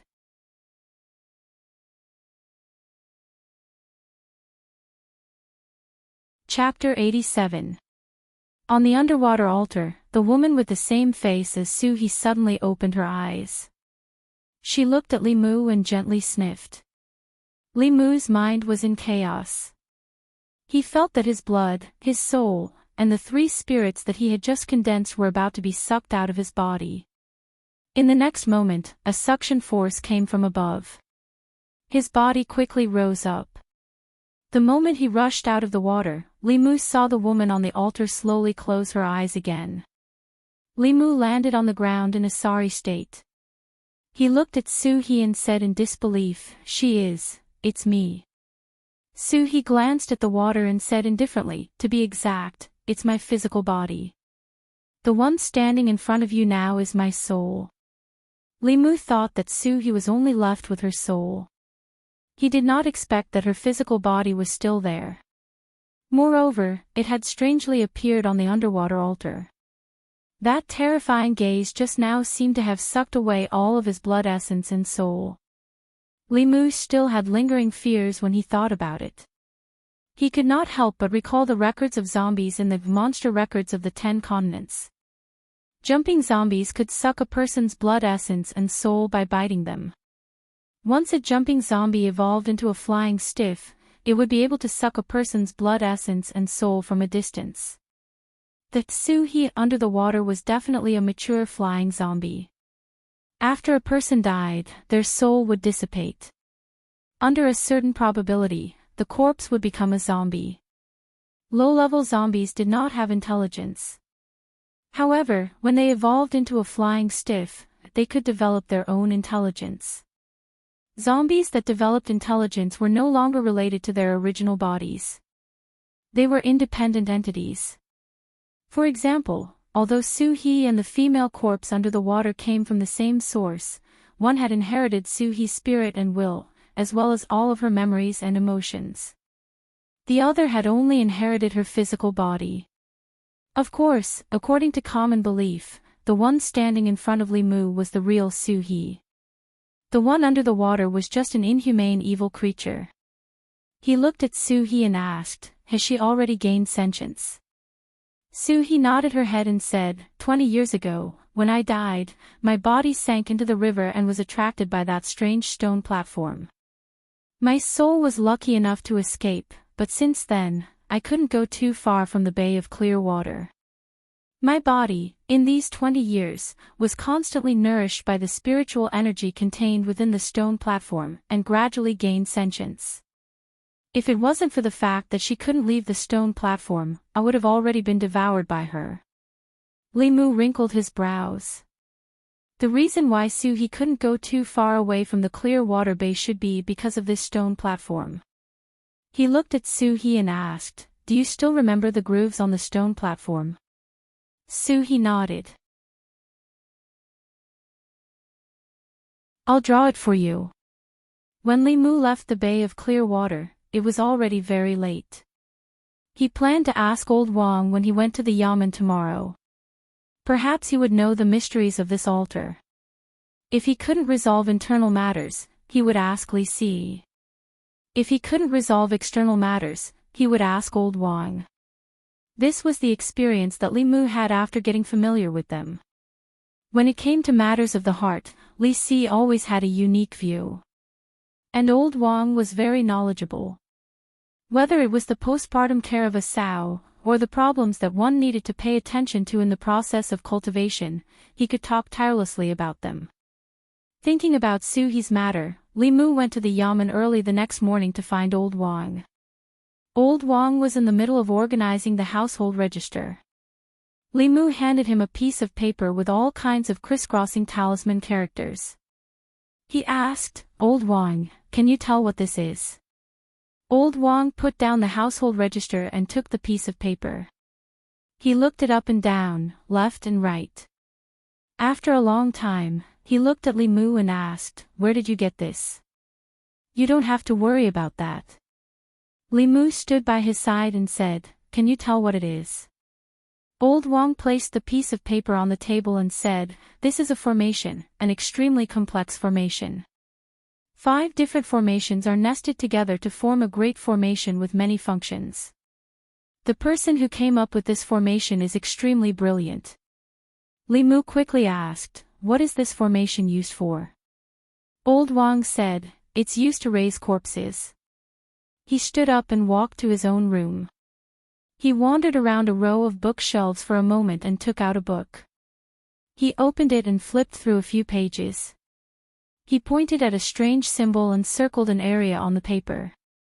He said, "Look, the function of this part of the formation is to raise corpses." Li Mu carefully compared it and found that the part that Old Wang circled on the paper was very similar to the strange symbol on the book. There was a description of this symbol in the book. This talisman was a kind of formation pattern. Its main function was to prevent corpses from rotting. If it was carved on a coffin, the corpse could be preserved for a long time. Old Wang stroked his beard and explained, "This kind of formation is very common in some tribes with special funeral customs. The North County doesn't have such customs. The government also forbids people from raising corpses. If corpses don't rot for a long time, it's easy for them to turn into corpses. People who don't know Taoism and raise corpses privately are courting death." Li Mu finally understood why Suhi's body was still like an 18 or 19-year-old girl even though she had been dead for 20 years.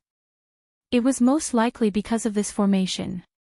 He pointed at the other parts of the talisman on the paper and asked, "What about these?" Old Wang explained, "This is a combination formation. Each part of the formation pattern has a different function. The bottom left part of the formation pattern is used to raise corpses. However, if this formation pattern doesn't have spiritual energy, it won't last long. Therefore, the person who set up the formation added a spirit-gathering formation on top of this. It's used to gather spiritual energy and provide it to the corpse-raising formation to maintain its long-term operation."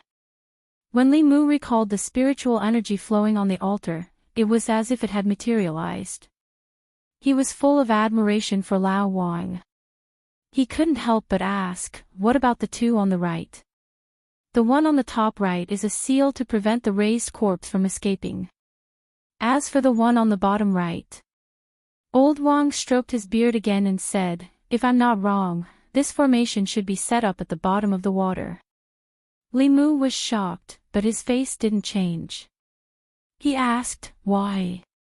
Lao Wang said, he was probably worried that others would destroy this formation, so he set up an additional defensive formation. This formation needs to cut off a water vein. If you want to destroy this formation, you have to destroy this water vein or wait for the corpses in the formation to be strong enough to break out of the formation on their own. Li Mu was puzzled. This array formation had trapped Suhi's physical body, so why would it affect her soul as well? He thought about it and asked, "What if the corpse's soul is still here? Then she definitely can't go too far from this formation." Lao Wang pointed at the piece of paper and said, "Do you see the rune in the middle? This rune has combined with the rune at the bottom left corner to form a very powerful seal. Although it's mainly used to trap corpses, the soul and the physical body are of the same origin. Similarly, it can't leave the formation too far, or it will directly dissipate." Old Wang's eyes were filled with admiration. He said, "The person who set up this formation is a genius. The 5 formation patterns complement each other. It's amazing, amazing." Li Mu wasn't interested in the person who set up the formation. This altar had existed before, and it was probably just a coincidence that Suhi fell into it. Li Mu was thinking about how to save Suhi. According to Old Wang, the formation had to be destroyed from the outside, or her body had to be destroyed from the inside. Only then could Suhi be free. Destroying the formation from the outside meant destroying the water vein, which meant changing the direction of the river that flowed through Clearwater Bay. This was impossible. The county's water vein was the most important thing.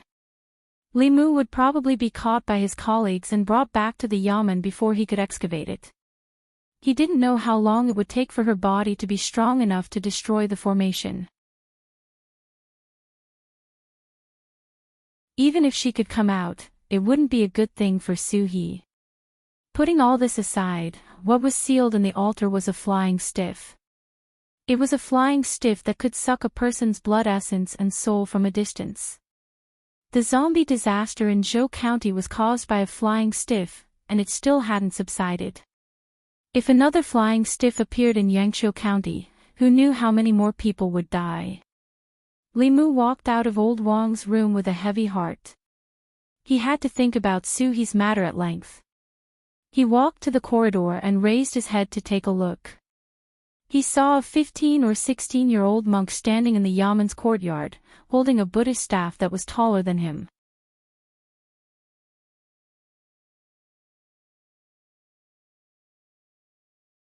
Chapter 88. Li Mu thought for a moment and remembered the little monk's identity. Before Li Mu's cultivation, there were 4 other cultivators in the Yangzhou County government, apart from Zhang County magistrates and Constable Zhou. Among the 4, Li Qing, Han Zhi, and Wu Bo were Taoist disciples from the ancestral court of Fulu school. The last one was from the heart sect of the 4 Buddhist sects. Both Buddhism and Taoism cooperated with the imperial court. The 2 sects would send their young disciples to be stationed in local government offices. Firstly, it was for the disciples to gain experience. Secondly, it was to help the imperial court govern the local government. Although the cultivators considered themselves as outsiders, they had to show the necessary sincerity to the imperial court if they wanted to establish a sect in the Great Zhou and recruit believers. Wu Bo stood opposite the little monk, with snake corpses under his feet. Han Zhi was not exaggerating when he said that this person would seek revenge for the smallest grievance. Ever since the fat man suffered a loss at the hands of the snake demon, he had been angry. These days, no less than hundreds of snakes had died at his hands. The little monk looked at the snake corpses on the ground and frowned. He said to Wu Bo, "Constable Wu, why did you kill so many creatures?" Wu Bo said disdainfully, "They were just a few unenlightened snakes. So what if I killed them? You don't care if others kill chickens or ducks. Why do you care about me?" Amitabha. The little monk chanted the name of Buddha and said with pity, "Chickens and ducks are domestic animals. When people kill chickens and ducks for food, they will accumulate evil karma. You killed the snakes for the evil in your heart. You will suffer the evil karma in the future." Wu Bo sneered and said, "How do you know that I didn't kill the snakes for food? Snake meat tastes good. I will eat snake soup today. Do you want to have a bowl?" The little monk was so angry that his face turned green. He chanted the name of Buddha a few times before he calmed down. He said slowly, "Constable Wu, the sea of bitterness is boundless. Repent and be saved." "I hope you won't continue to be wrong," Wu Bo said with disdain. "Sorry, I'm a cultivator. I don't believe in your boundless sea of bitterness." Constable Zhou came out from inside. Seeing the 2 of them at daggers drawn, he felt a headache and hurriedly said, "Don't quarrel, you two. The county magistrate has summoned you for something important. He's waiting for you. Come in quickly." Li Mu watched the commotion from the door of the guardhouse for a while before the 2 of them were called to the front office by Constable Zhou. This little monk also had a good temper.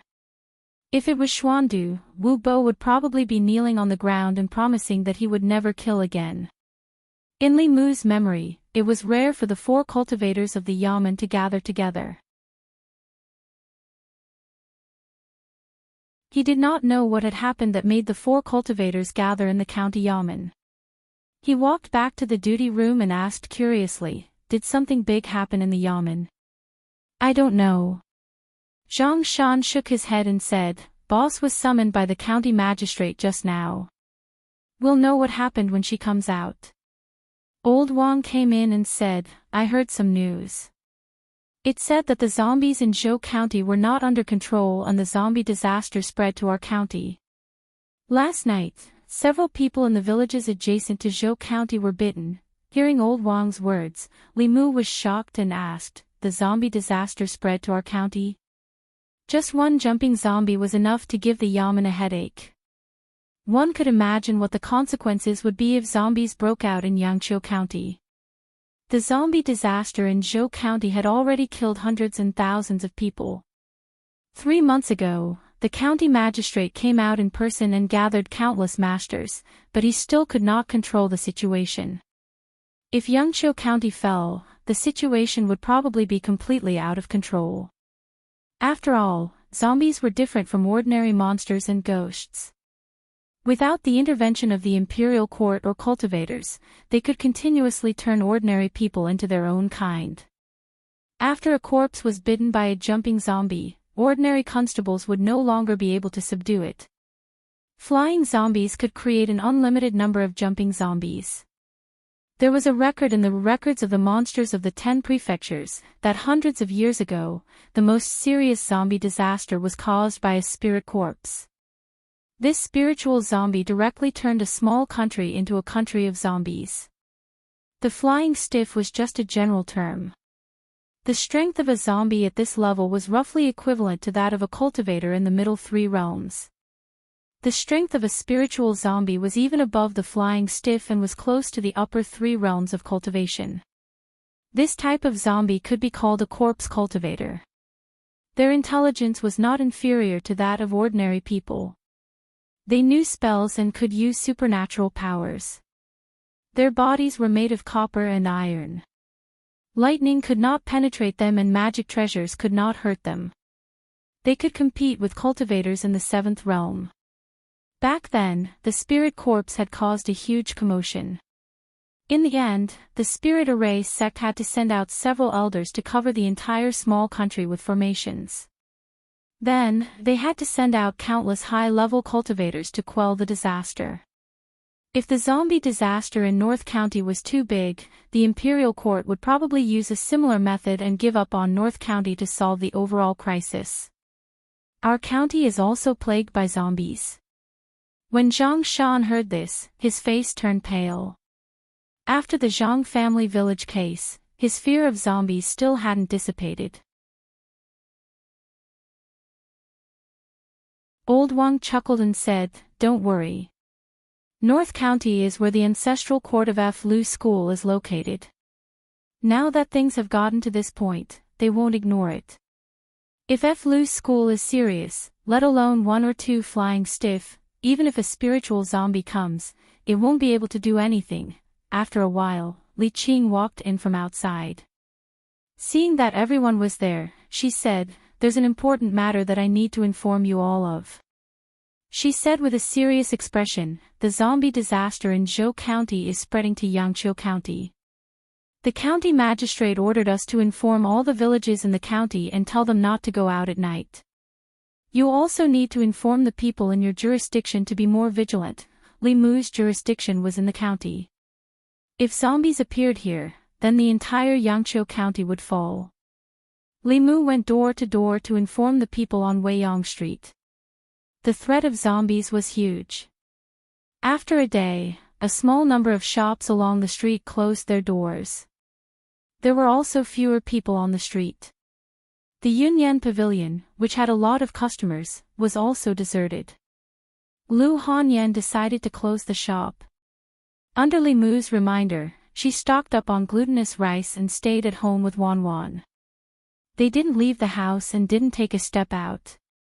Although the possibility of zombies appearing in the county was very small, one of them had a purine body and the other had natural spiritual eyes. They were the kind of people that zombies would be picky about. It was better to be prepared just in case. While eating, Lu Hanyan looked at Li Mu and asked, "When will those zombies be eliminated? The shop is losing money every day. It can't go on like this." Li Mu shook his head and said, "I don't know.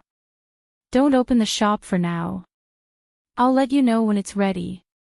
Lu Hanyan glanced at him and said, "You're not the shopkeeper. Of course you're not in a hurry. If there are no customers for a month, who knows how many shops will close down. If the Yunyan Pavilion closes down, will you feed Wan Wan and me?" Li Mu shook his head and said, "My monthly salary is only 500 coins. I can't afford it." Wan immediately looked at Li Mu and said, "I'm very easy to feed. I can only eat one bowl of rice every time. Miss is even easier to feed. She only eats a little bit every day." Lu Hanyan looked at Wan helplessly and said to Li Mu, "Fortunately, the haunted house was built long ago. Otherwise, I'm afraid it would delay your business." Li Mu smiled and said, "Don't worry. Those zombies won't be able to jump around for long." The ancestral court of the Lu school was in the North County. They didn't do anything before because they believed that the North County government could solve this matter. Now that the situation had spread, the government was having a hard time dealing with it. The Lu school would not stand by and do nothing. In the past 2 days, many students of the Lu school had gone down the mountain to participate in quelling the zombie disaster. This time, Li Mu had to take some risks.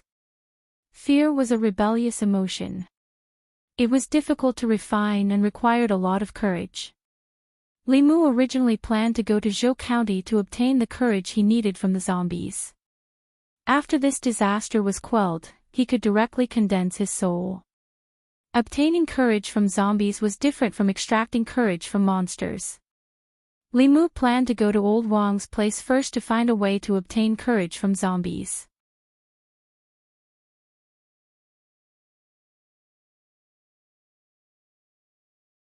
Chapter 89. Old Wang was in the duty room.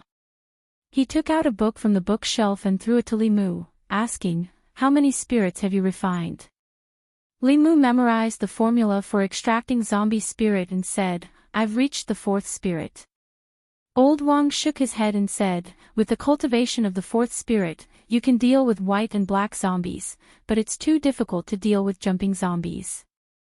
You should be careful. It's best to let Miss Qing help you extract the spirit. She just came to ask me how to extract zombie spirit." Li Mu was stunned for a moment and asked, "Boss came here?"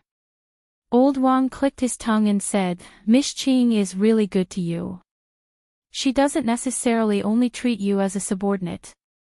Young man, you have to seize the opportunity." Someone cared more about him than he did. This made Li Mu's heart surge with warmth. Li Mu came to the duty room. Li Qing was reading the records of monsters in the 10 continents. She turned to the page about the habits of zombies. Seeing Li Mu come in, she raised her head and said, "I've checked. There will be a large amount of spirit left in zombies. In 2 days, we will go to Zhou County. I will help you extract some then. This way, you can condense the 4th spirit as soon as possible." Li Mu walked forward and suddenly asked, "Boss, why are you so good to me?" Li Qing was stunned for a moment, then said indifferently, "You are my subordinate. I naturally have to be responsible for your life." Li Mu asked, "Just because of this?" Li Qing looked at him and asked, "Otherwise?" If it were someone else, Li Mu might think that they coveted his pure young body and wanted to dual cultivate with him, but Li Qing had always said what she wanted. This zombie incident was completely different from the last time in Zhang village. There were countless jumping zombies, and even flying stiff. Even if a transcendent realm cultivator was involved, they would not be able to escape unscathed. Li Qing was only at the spirit condensation realm. She had to take a great risk to help him collect spirit. Li Mu couldn't watch her take risks for him with a clear conscience. He thought for a moment and said, "Boss, come with me. I have something important to tell you." Li Qing asked, "Can't we talk about it in the guardhouse?" Li Mu shook his head. "This is not the place to talk." He turned around and walked out of the room. Li Qing thought for a moment, put down the book in her hand, and followed him out. After walking out of the duty room, Li Mu walked straight out of the county government office. Li Qing looked a little confused, but she still followed Li Mu. Wu Bo stood at the door of the other room and looked at the backs of the 2 men as they left. A trace of gloominess flashed across his chubby face. Li Mu walked out of the county government and then out of the county. Using the light body technique, he came to a deserted forest. Li Qing landed beside him, and the expression on her face became serious. She asked, "What happened? Do you need to talk about it here?" Li Mu looked back at her. His hands formed the 6-ding jade maiden seal, and his mouth whispered, "Lin." A white thunderbolt appeared out of thin air and fell on a huge tree in front of them. The huge tree was directly split into pieces. Thunder and fire swirled in the air, and the debris splashed in all directions. Thunder method. Li Qing's pretty face showed an incredulous expression. The next moment, she seemed to realize something and said in shock, "No, this is Daoist magic." Li Mu's life principle was to take revenge and repay kindness.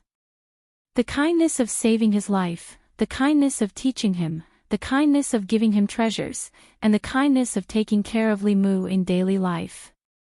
None of these could be repaid with a tranquil heart technique. If Li Qing was willing, even if Li Mu wanted to repay her with his pure yang body, it was not impossible for him to consider it. Actually, Li Mu had long wanted to impart this thunder method to Li Qing. However, he had never thought of a good reason. He could not always say that he obtained it by accident. Otherwise, everyone would be suspicious. This time, he had to quell the zombie disaster and collect courage for himself. It was abnormally dangerous and his life could be in danger at any moment. Li Mu did not have the luxury of time to think. He looked at Li Qing, who was rooted to the spot, and said, "Boss, the 6-ding jade maiden seal and the true word Lin is this thunder method Dao technique. You have to familiarize yourself with it as soon as possible. Even if you meet with the flying stiff, you'll be able to counter it."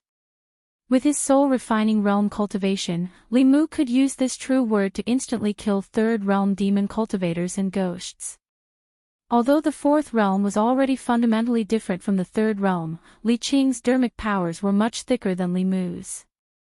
With the help of this Dao technique, it was not difficult for her to kill enemies one level above her. Although the flying stiff was neither a demon nor a ghost, it was still an evil being and was countered by thunder method. If Li Qing encountered it, even if she could not kill it, she could still protect herself. Li Qing looked into Li Mu's eyes and finally understood why he had brought her here. The power of thunder method was immense. Among all the dermic methods, it was also one of the best. Thunder method Dao techniques were extremely rare. The rarity of a thunder method Dao technique that only had one true word was evident. For Dao techniques and abhijanas, the shorter the true word the better. The shorter the true word, the faster the dermic method technique could be cast. This played a crucial role in battle. Li Mu looked at her and said, "Boss, you try it first." Li Qing did not say anything else. She shifted her gaze and formed the 6-ding jade maiden seal with her hands. She said silently, "Lin."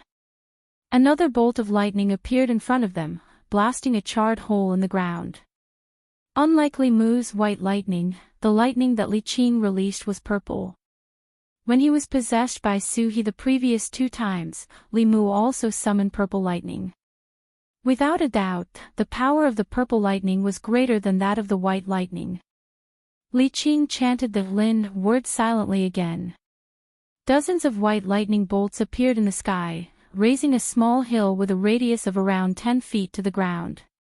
It was very obvious that the purple lightning was more powerful and consumed more dermic powers. Compared to the purple lightning, the white lightning required less dermic powers and could cause an area of effect attack. Li Qing took a deep breath and said, "I will practice this Dao technique more." Li Mu had already thought of an excuse, but he did not expect that Li Qing did not even ask him. He was stunned for a moment. Looking at Li Qing, he asked, "Boss, why don't you ask me where this Dao technique came from?" Li Qing said calmly, "Everyone has their own secrets. You have your own opportunities and secrets. Why do I need to get to the bottom of everything? Her temperament was indeed indifferent. Lu Hanyan was different. Her curiosity was heavier than a cat's. She wanted to get to the bottom of everything. Whenever Li Mu returned late, she would beat around the bush to find out where Li Mu went. In other words, this was also a display of Li Qing's trust in him. Li Qing did not ask him, and Li Mu did not need to explain. The two of them looked at each other and did not say anything. When they returned to the county, it was already noon. Li Mu knew that Li Qing usually ate alone. She liked to eat noodles and often visited a roadside noodle stall. The noodle stall was opened by a widowed woman. Li Mu and Zhang Shan had eaten there a few times. The taste was really good. "Boss, do you want to eat at my house?" There was Wan at home. Li Mu had to go home to cook. When the two of them were about to leave, he asked politely. Li Qing stopped in her tracks. After thinking for a moment, she nodded and said, "Okay." Li Mu was slightly stunned. He did not expect her to really agree. She had always been a loner. Han Zhe and Wu Bo had invited her to eat with them many times, but she had directly rejected them. Li Mu was also stunned for a moment. He nodded and said, "Boss, what do you want to eat?" "I'll make it for you." Li Qing, "Whatever."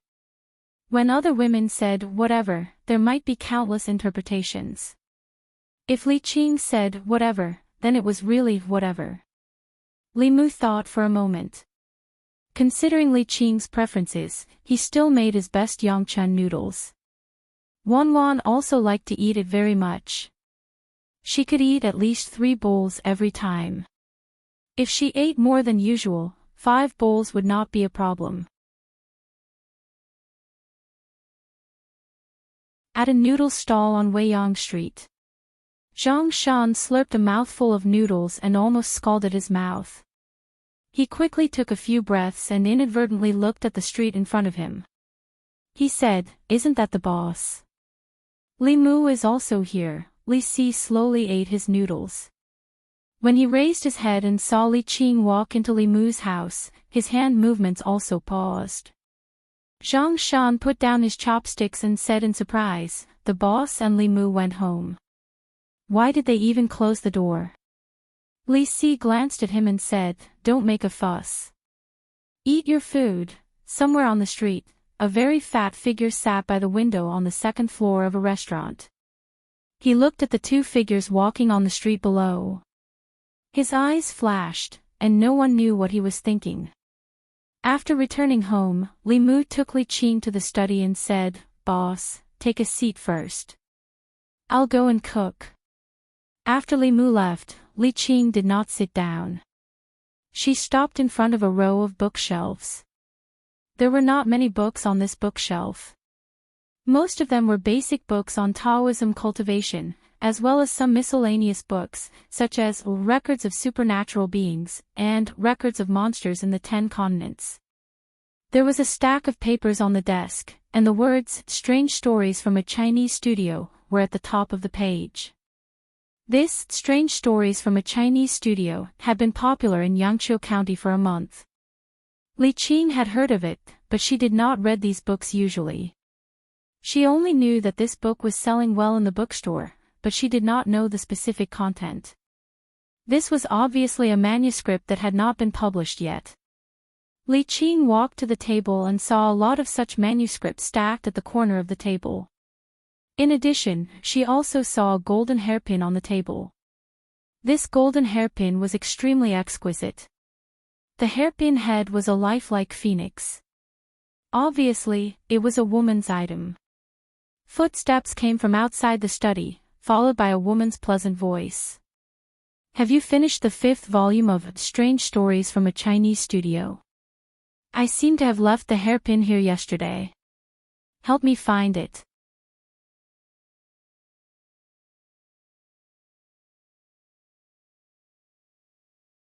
Chapter 90.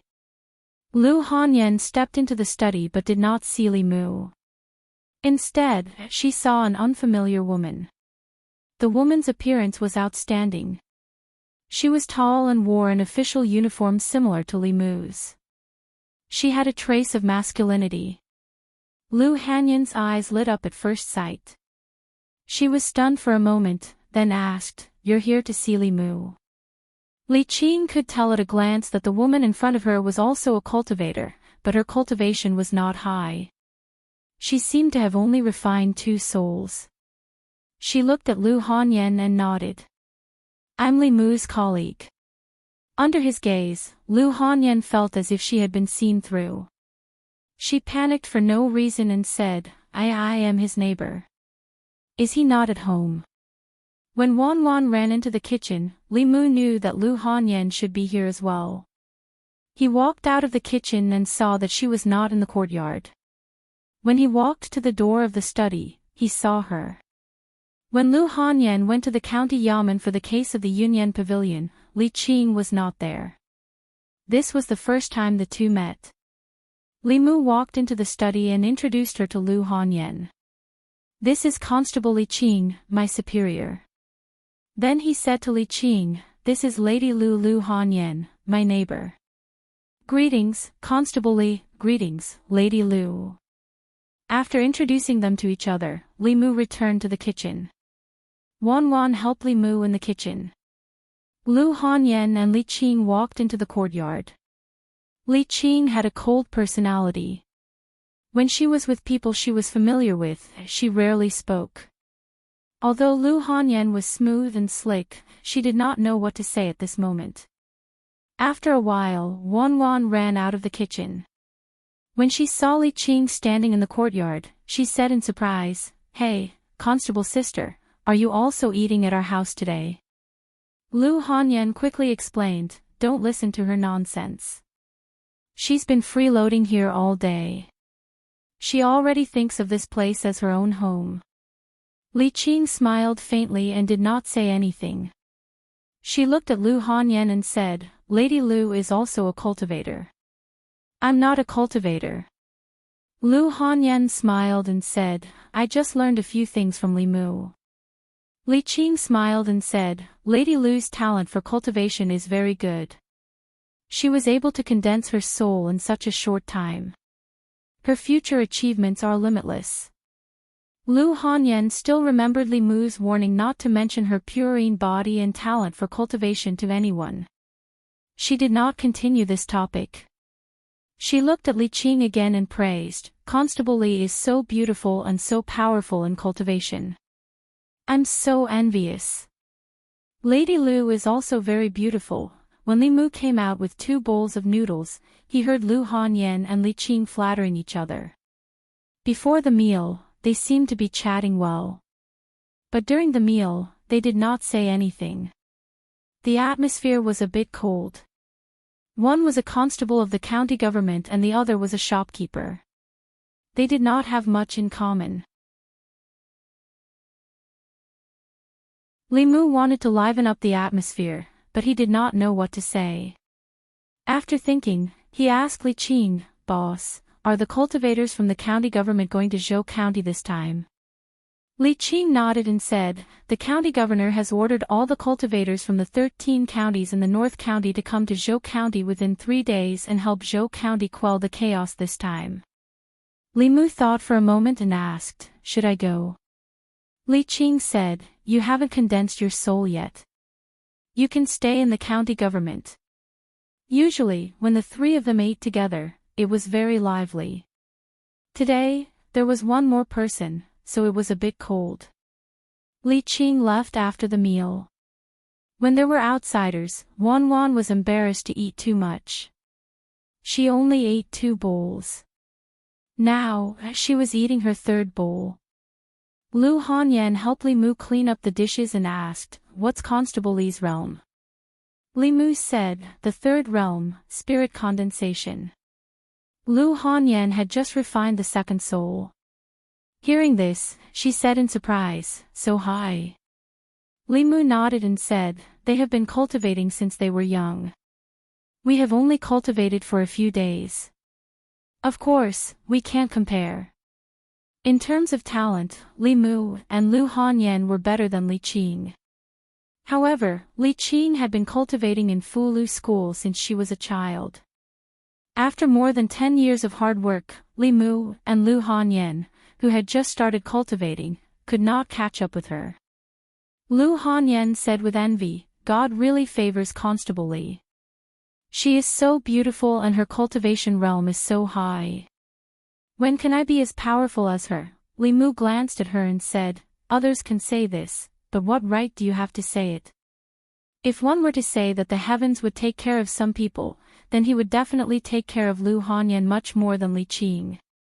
Not only was she outstanding in appearance, her figure was impressive, her cultivation talent was high, and she had a 1 in a million purine body. She was also so rich. Thinking about it, even Li Mu began to envy her. Lu Hanyan understood the meaning behind Li Mu's words. She was a little proud and said, "Constable Li seems to be very good to you. This is the first time you have brought someone back for dinner." Li Mu nodded and said, "In this world, she is the person who treats me the best." Li Mu was alone in his previous life. After coming here, he was still alone.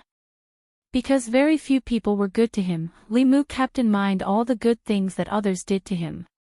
Li Qing introduced him to cultivation, gave him bai, and helped him draw talismans. In front of her, Li Mu almost fulfilled all of her requests.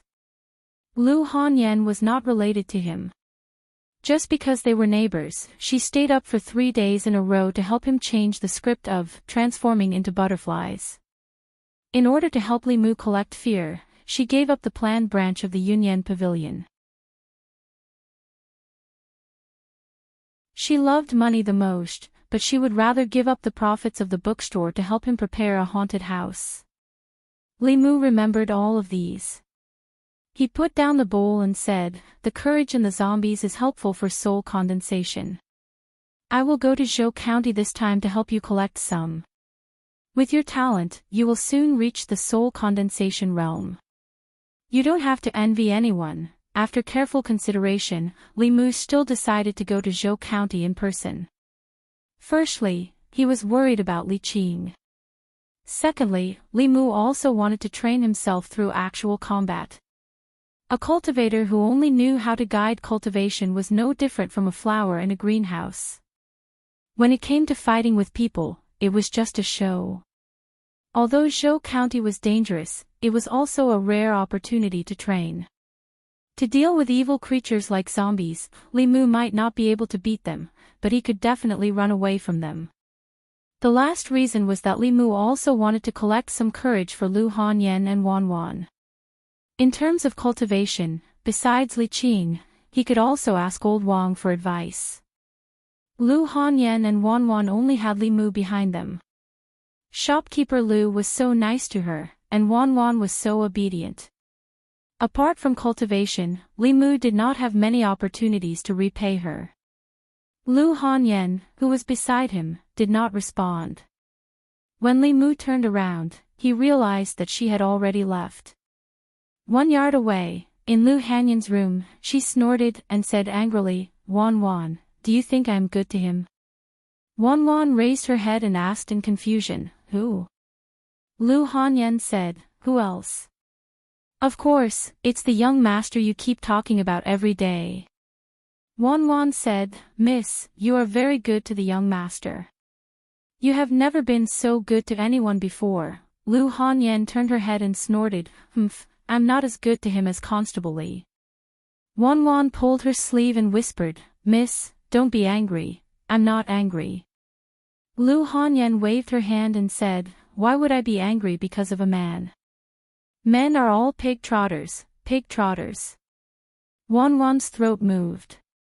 She murmured, "Miss, let the young master stew pig trotters for us tonight."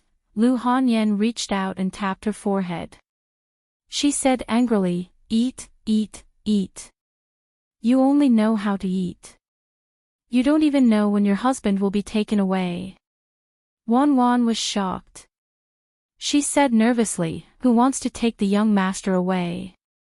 You haven't married yet." Lu Hanyan rubbed her head and sighed helplessly. She said, "It's over. You are so stupid. Who can you beat? Even if you get married, you will be bullied." Wanwan lowered her head and said embarrassedly, "Miss, you are smart." "I will follow you," Lu Hanyan said. "You are following me now. Can you follow me for a lifetime?" Wanwan said, "Yes, how can you follow me after you get married?" "I can still follow you after I get married." Lu Hanyan was stunned for a moment. Then she twisted the little girl's ear and said angrily, "Stupid girl, what are you thinking?"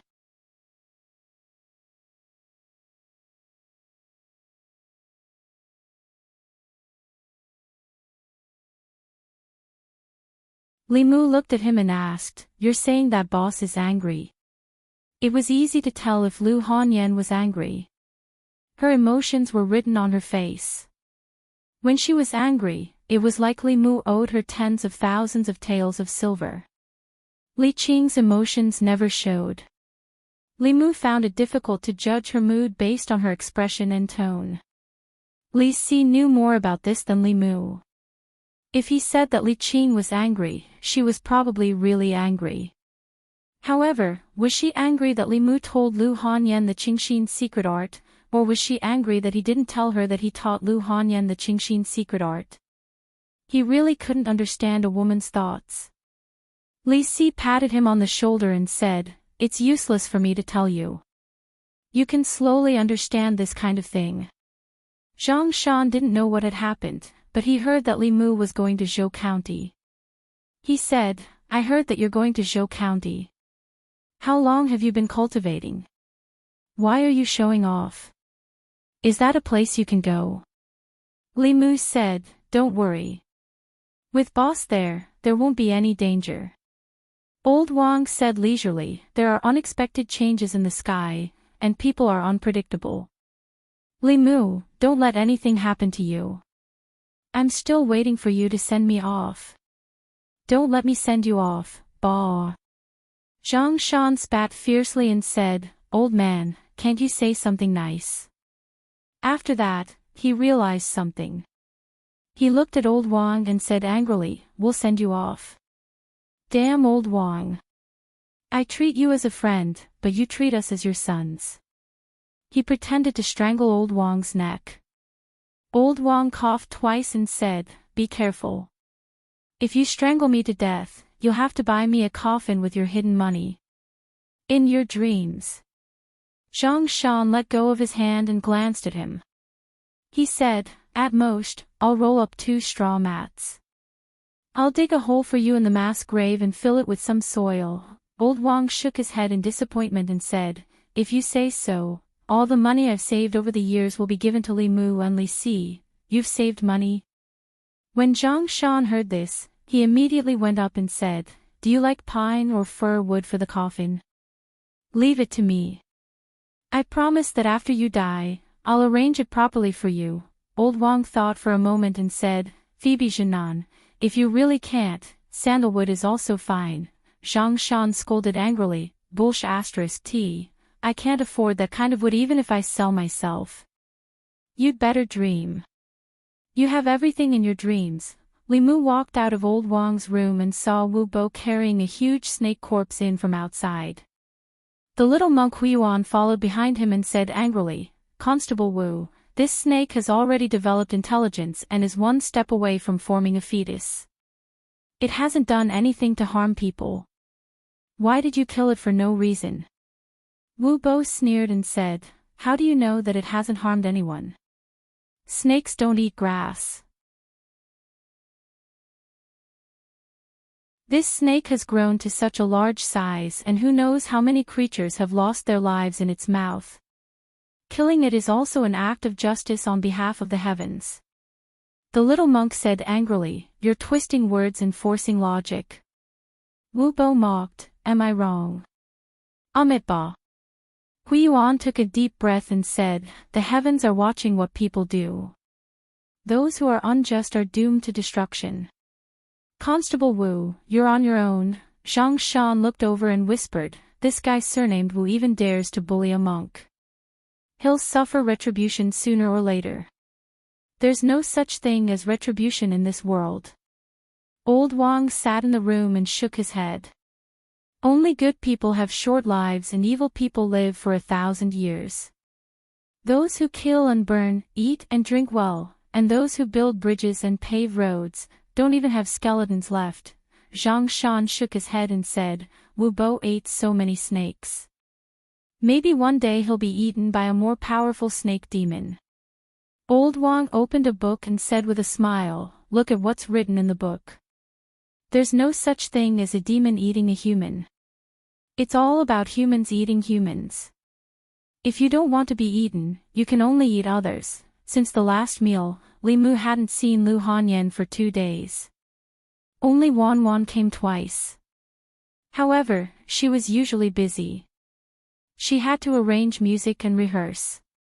It wasn't uncommon for her to rest in the shop for several days in a row. Li Mu was about to leave for Zhou County in a while, so he didn't have time to say goodbye to her. He wrote a note and stuffed it through the crack in the door. When he returned home, he took the teleport talisman and evil punishment talisman with him and packed some clothes. When he walked out of the door, the courtyard next door was still closed. Li Mu shook his head and turned to leave. Not long after, a bouncing figure ran from afar. Wan Wan came to Li Mu's door with 2 pig trotters in her hand. She was about to knock on the door when she saw that it was locked. She turned around and said, Miss, the young master isn't here. If he's not here, then he's not here. As if I want to see him, Lu Hanyan pursed her lips and opened the courtyard door. Just as she was about to step in, her eyes inadvertently glanced. She suddenly bent down and picked up a piece of paper from the ground. There were only 2 short lines on the paper. I'm going to Zhou County. You and Wan Wan should be careful at home. Close the doors and windows at night. Remember to bring Fulu with you. Lu Hanyan's expression changed. She asked, aren't there a lot of zombies in Zhou County? Why is he going there? Wan Wan raised her head and said, yesterday, the young master said that there's something in the zombies' bodies that can help us cultivate. Who wants his help? Lu Hanyan's face turned pale. She clenched the paper tightly and gritted her teeth. That idiot!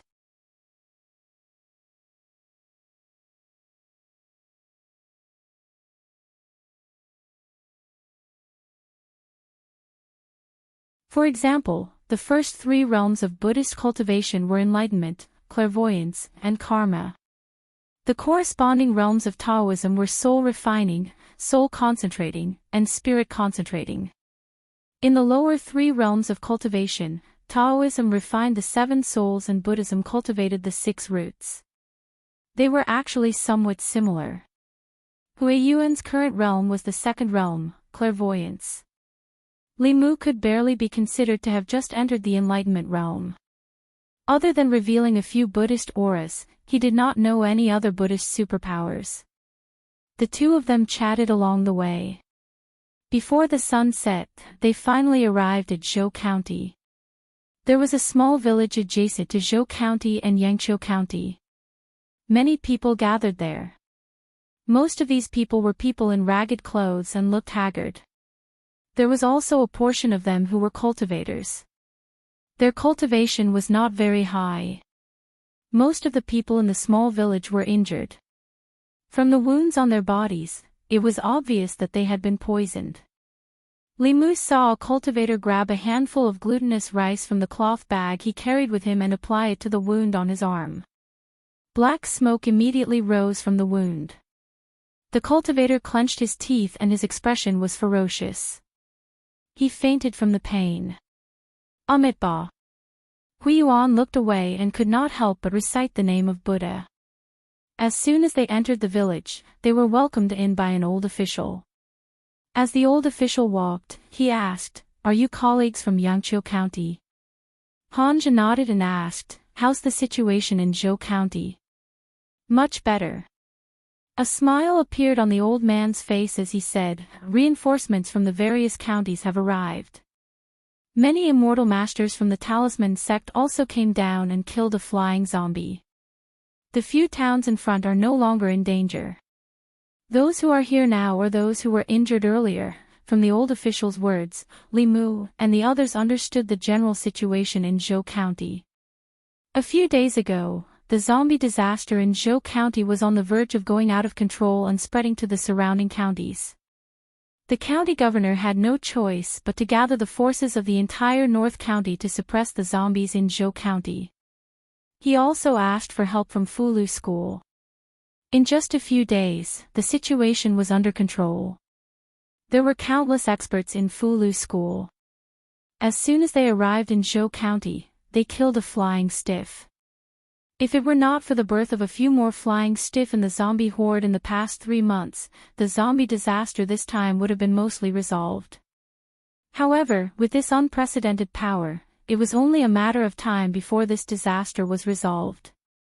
Li Mu and the others were at the back of the county. Some injured cultivators and commoners were settled here.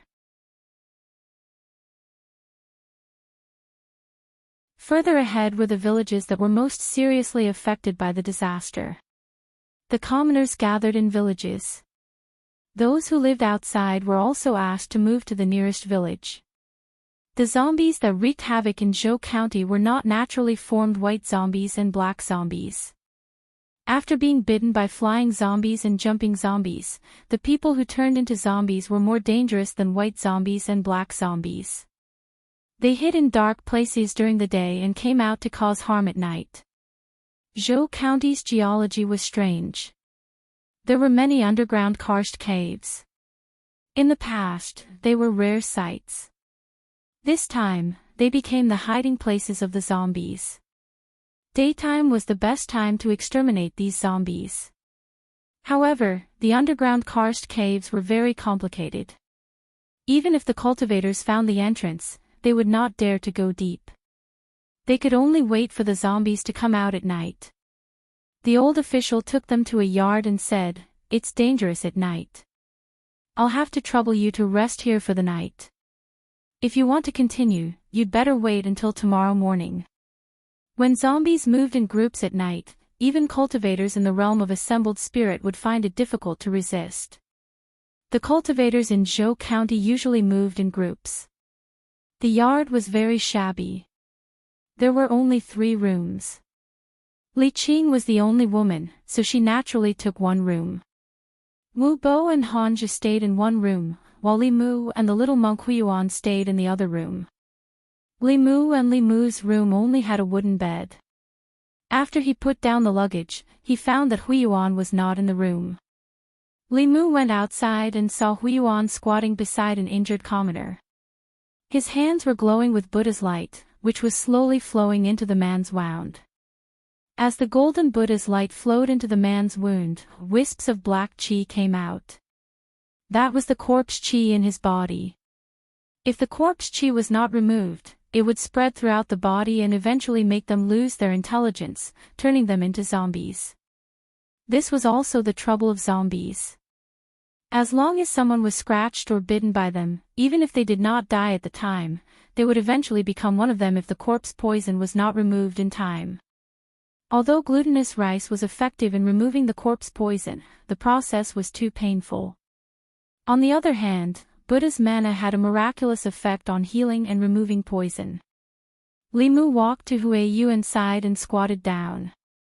He stretched out his hand and a golden Buddha's light appeared in his palm. He channeled the Buddha's light into the other person's body. After a wisp of black qi came out of the man's chest, his face immediately became ruddy. Huiyuan looked at the golden Buddha's light in Li Mu's palm and smiled. Benefactor Li is indeed born with wisdom.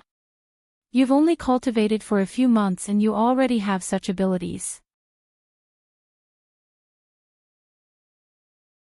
If you can convert to Buddhism, there will definitely be an eminent monk in the future. Li Mu waved his hand.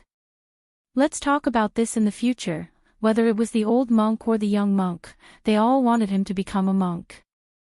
However, Li Mu was a layman.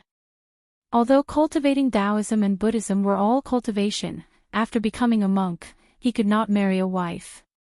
The Buddha could not help him solve his personal problems.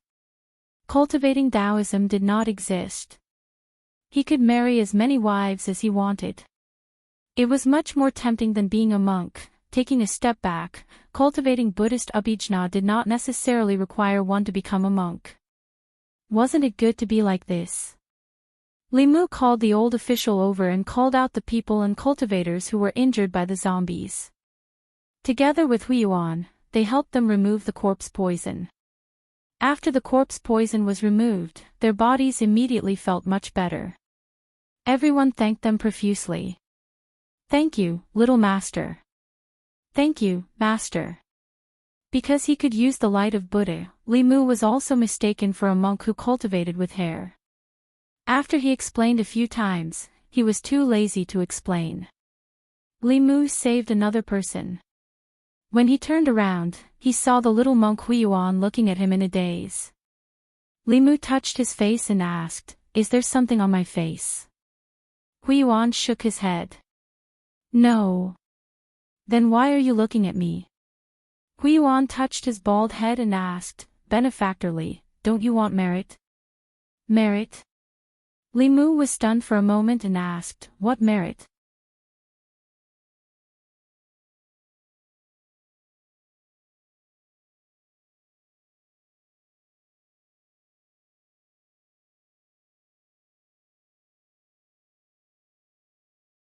With a few strikes of the staff, the living corpse was smashed into the ground and didn't move anymore.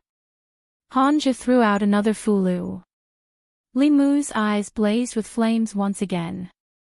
In a short time, 5 to 6 living corpses were turned into ashes by their hands.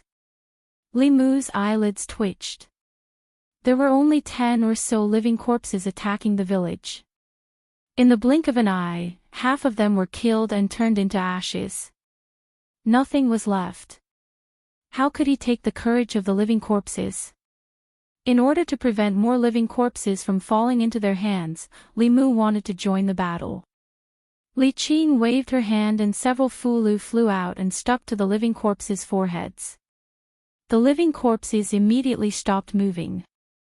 "It's just a few low-level living corpses. Is there a need to mobilize so many people?" Wu Bo yawned and walked out of the room.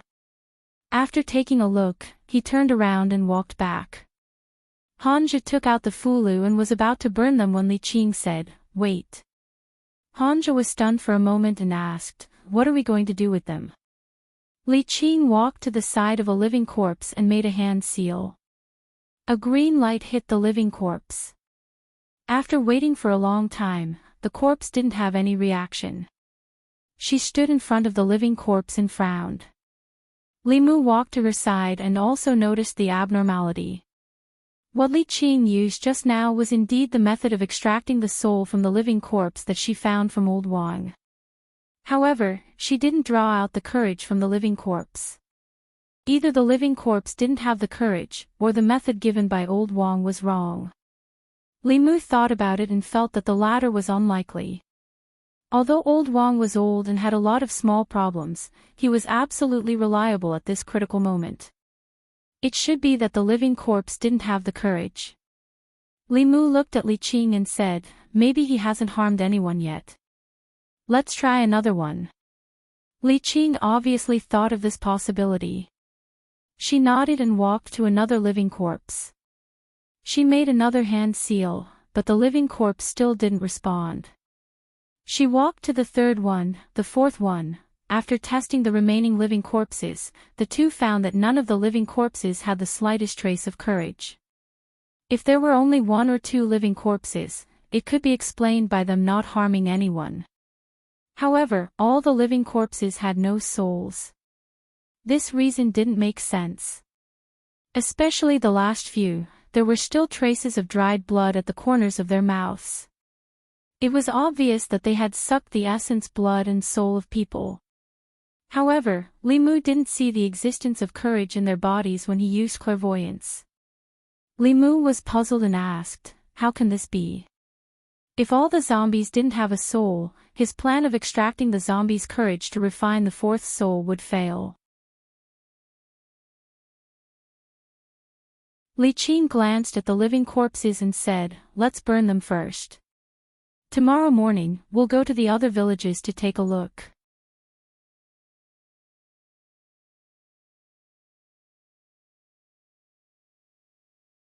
Chapter 94. Early the next morning, Li Mu and the others bid farewell to the old official and continued their journey into the depths of Zhou County. The living corpses that appeared last night weren't much of a threat. Even if Han Jie and the others didn't make a move, the cultivators gathered in the small village could easily deal with them. The real danger of Zhou County was still ahead of them. In the areas where the zombie disaster was the most serious, the zombies that moved in groups weren't low-level living corpses, but jumping zombies. Even if a cultivator of the spirit condensation realm encountered them, they would die on the spot if they weren't careful.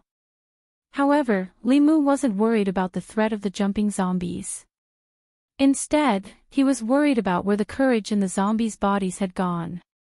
If he couldn't obtain enough courage from these zombies, then his trip to Zhou County wouldn't have much meaning. After leaving the small village, the road ahead was full of barren and dilapidated villages. These villages didn't have any signs of life. The doors of the houses were wide open, the roofs had collapsed, and the walls were broken. Deep fingerprints were left on the walls, which was a ghastly sight. Standing in front of this dead and desolate village, Li Mu and the others finally understood how serious the zombie disaster in Zhou County was. The bigger villages were still fine, but small villages with only a dozen or so families often turned into zombies. The number of innocent people who died in this disaster was already more than 1,000. Zhou County's county magistrate was responsible for such a thing. He had already been removed from his post and investigated by the county governor. The entire Zhou County was also directly taken over by the higher-ups. Roar! A black shadow suddenly rushed out of the wreckage and pounced on Li Mu and the others. It was a black dog. To be precise, it was a corpse dog. Its head had already partially rotted, revealing the eerie white bones. It opened its bloody mouth and spat out a nauseating stench as it viciously bit at Wu Bo. Humans weren't the only ones who could turn into zombies.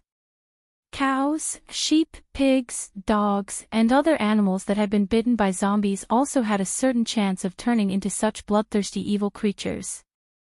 Wu Bo's body size was even larger than Li Mu, Li Qing, Han Jie, and the little monk Huiyuan put together. Naturally, he became the main target of this dead dog. Wu Bo snorts coldly. Li Mu sees a white light flashing in front of his eyes. The dead dog's body is split into two halves from the middle. After falling to the ground, it stops moving. Li Mu's gaze slightly congealed. This fatty's cultivation was already at the peak of assembled spirit. Although his body was huge, his movements were not slow at all. Li Mu simply could not see him make a move.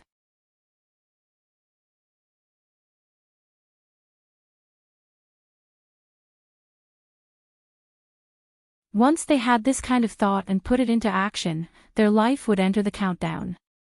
Li Mu no longer thought about Han's divine ability. They followed the old official's guidance for dozens of miles and finally saw a large village. The outer perimeter of the village was surrounded by a stone wall. Above the stone wall, there was a watchtower built at intervals. When Li Mu and the others approached, they found that the outer perimeter of the stone wall was covered with a layer of glutinous rice.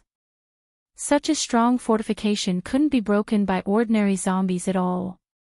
Even jumping zombies could block it. "Is that junior brother Han?"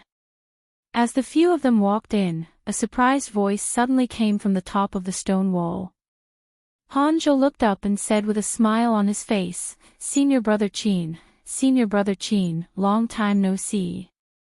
A man jumped down from the stone wall, looked up and down at Han Jie, and said with a smile, "Junior brother Han, I haven't seen you for half a year. Your cultivation has improved a lot. You should be able to gather your spirit soon, right?" "I'm still far from it." Han Jie smiled embarrassedly, looked up and down at senior brother Qin, and said with surprise, "Senior brother, your progress is fast." You just gathered your spirit last year. Now I can't see through it at all. Are you going to break through to the middle realms soon? How can it be so fast? I don't have your talent. I just worked hard for half a year. Senior brother Qin smiled and didn't continue this topic. He looked at Wu Bo and Li Qing, and said, I remember that you were training in the Yangqiu County government. These two should be junior sister Li and junior brother Wu of Xian Peak. These two are, Hanzhe introduced them to him, this is Master Huiyuan, from the Heart sect of Buddhism. This is Li Mu, my colleague in the county government. The ancestral court of the Talisman Puppet sect had a total of 7 branches. This time, they had sent many disciples down the mountain to quell the chaos. The person guarding this village happened to be Hanzhe's senior brother. They walked into the village through the gate and saw that the situation was much better than before. The open space outside the houses was crowded with temporary straw huts. The people who had temporarily moved here lived in the straw huts. Although the people gathered here looked more or less tired, there was not much fear or worry on their faces. The high wall built outside the village and the cultivators stationed here gave them a great sense of security. Hanzhe asked as he walked, how's the situation here? Senior brother Qin shook his head and said, those zombies hide underground during the day. When the sun sets, they come out and attack the village where the people gather.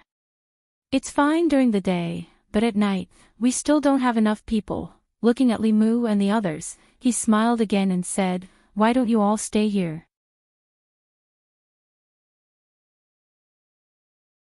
With you all here, there's nothing to be afraid of. In the nearby zombie hordes, other than a few powerful jumping zombies, there's nothing to be afraid of. The situation in Zhou County was that the closer one was to the county town, the denser the zombie hordes and the stronger the zombies. The Fulu school and the prefectural governor had gathered the transcendent state cultivators and most of the assembled spirit cultivators to guard the county town. In the outskirts of the county town, where the zombie disaster was not too serious, one assembled spirit cultivator was enough to guard it. Wu Bo's cultivation was the highest. In theory, they had to listen to Wu Bo's arrangements. Along the way, he did not exercise this authority.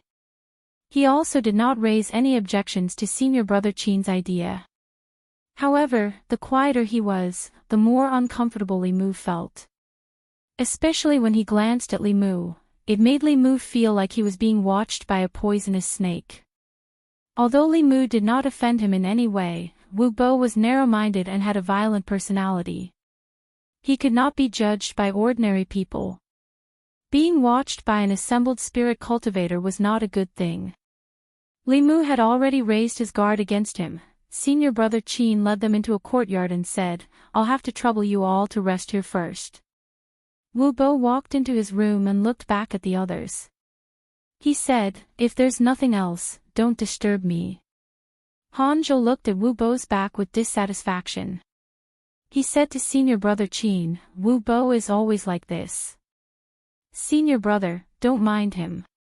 Just ignore him. Senior brother Qin smiled and said, how can that be? Junior brother Wu is talented and is elder Wu's grandson. It's understandable that he's a little more arrogant than us ordinary disciples. Recommended a book by a friend, The Surprising Son-in-Law. I just want to be a good son-in-law. But big brothers don't always look for me. Forcing me to become the richest man, forcing me to become a powerful official, forcing me to save thorny roses, icy mountains, cute little cuties. This was a book about being forced to become a king. There were all kinds of schemes and tricks. You're tuning into the Path of the True Immortal YouTube channel. Don't forget to subscribe and join us on this journey to catch the most captivating stories.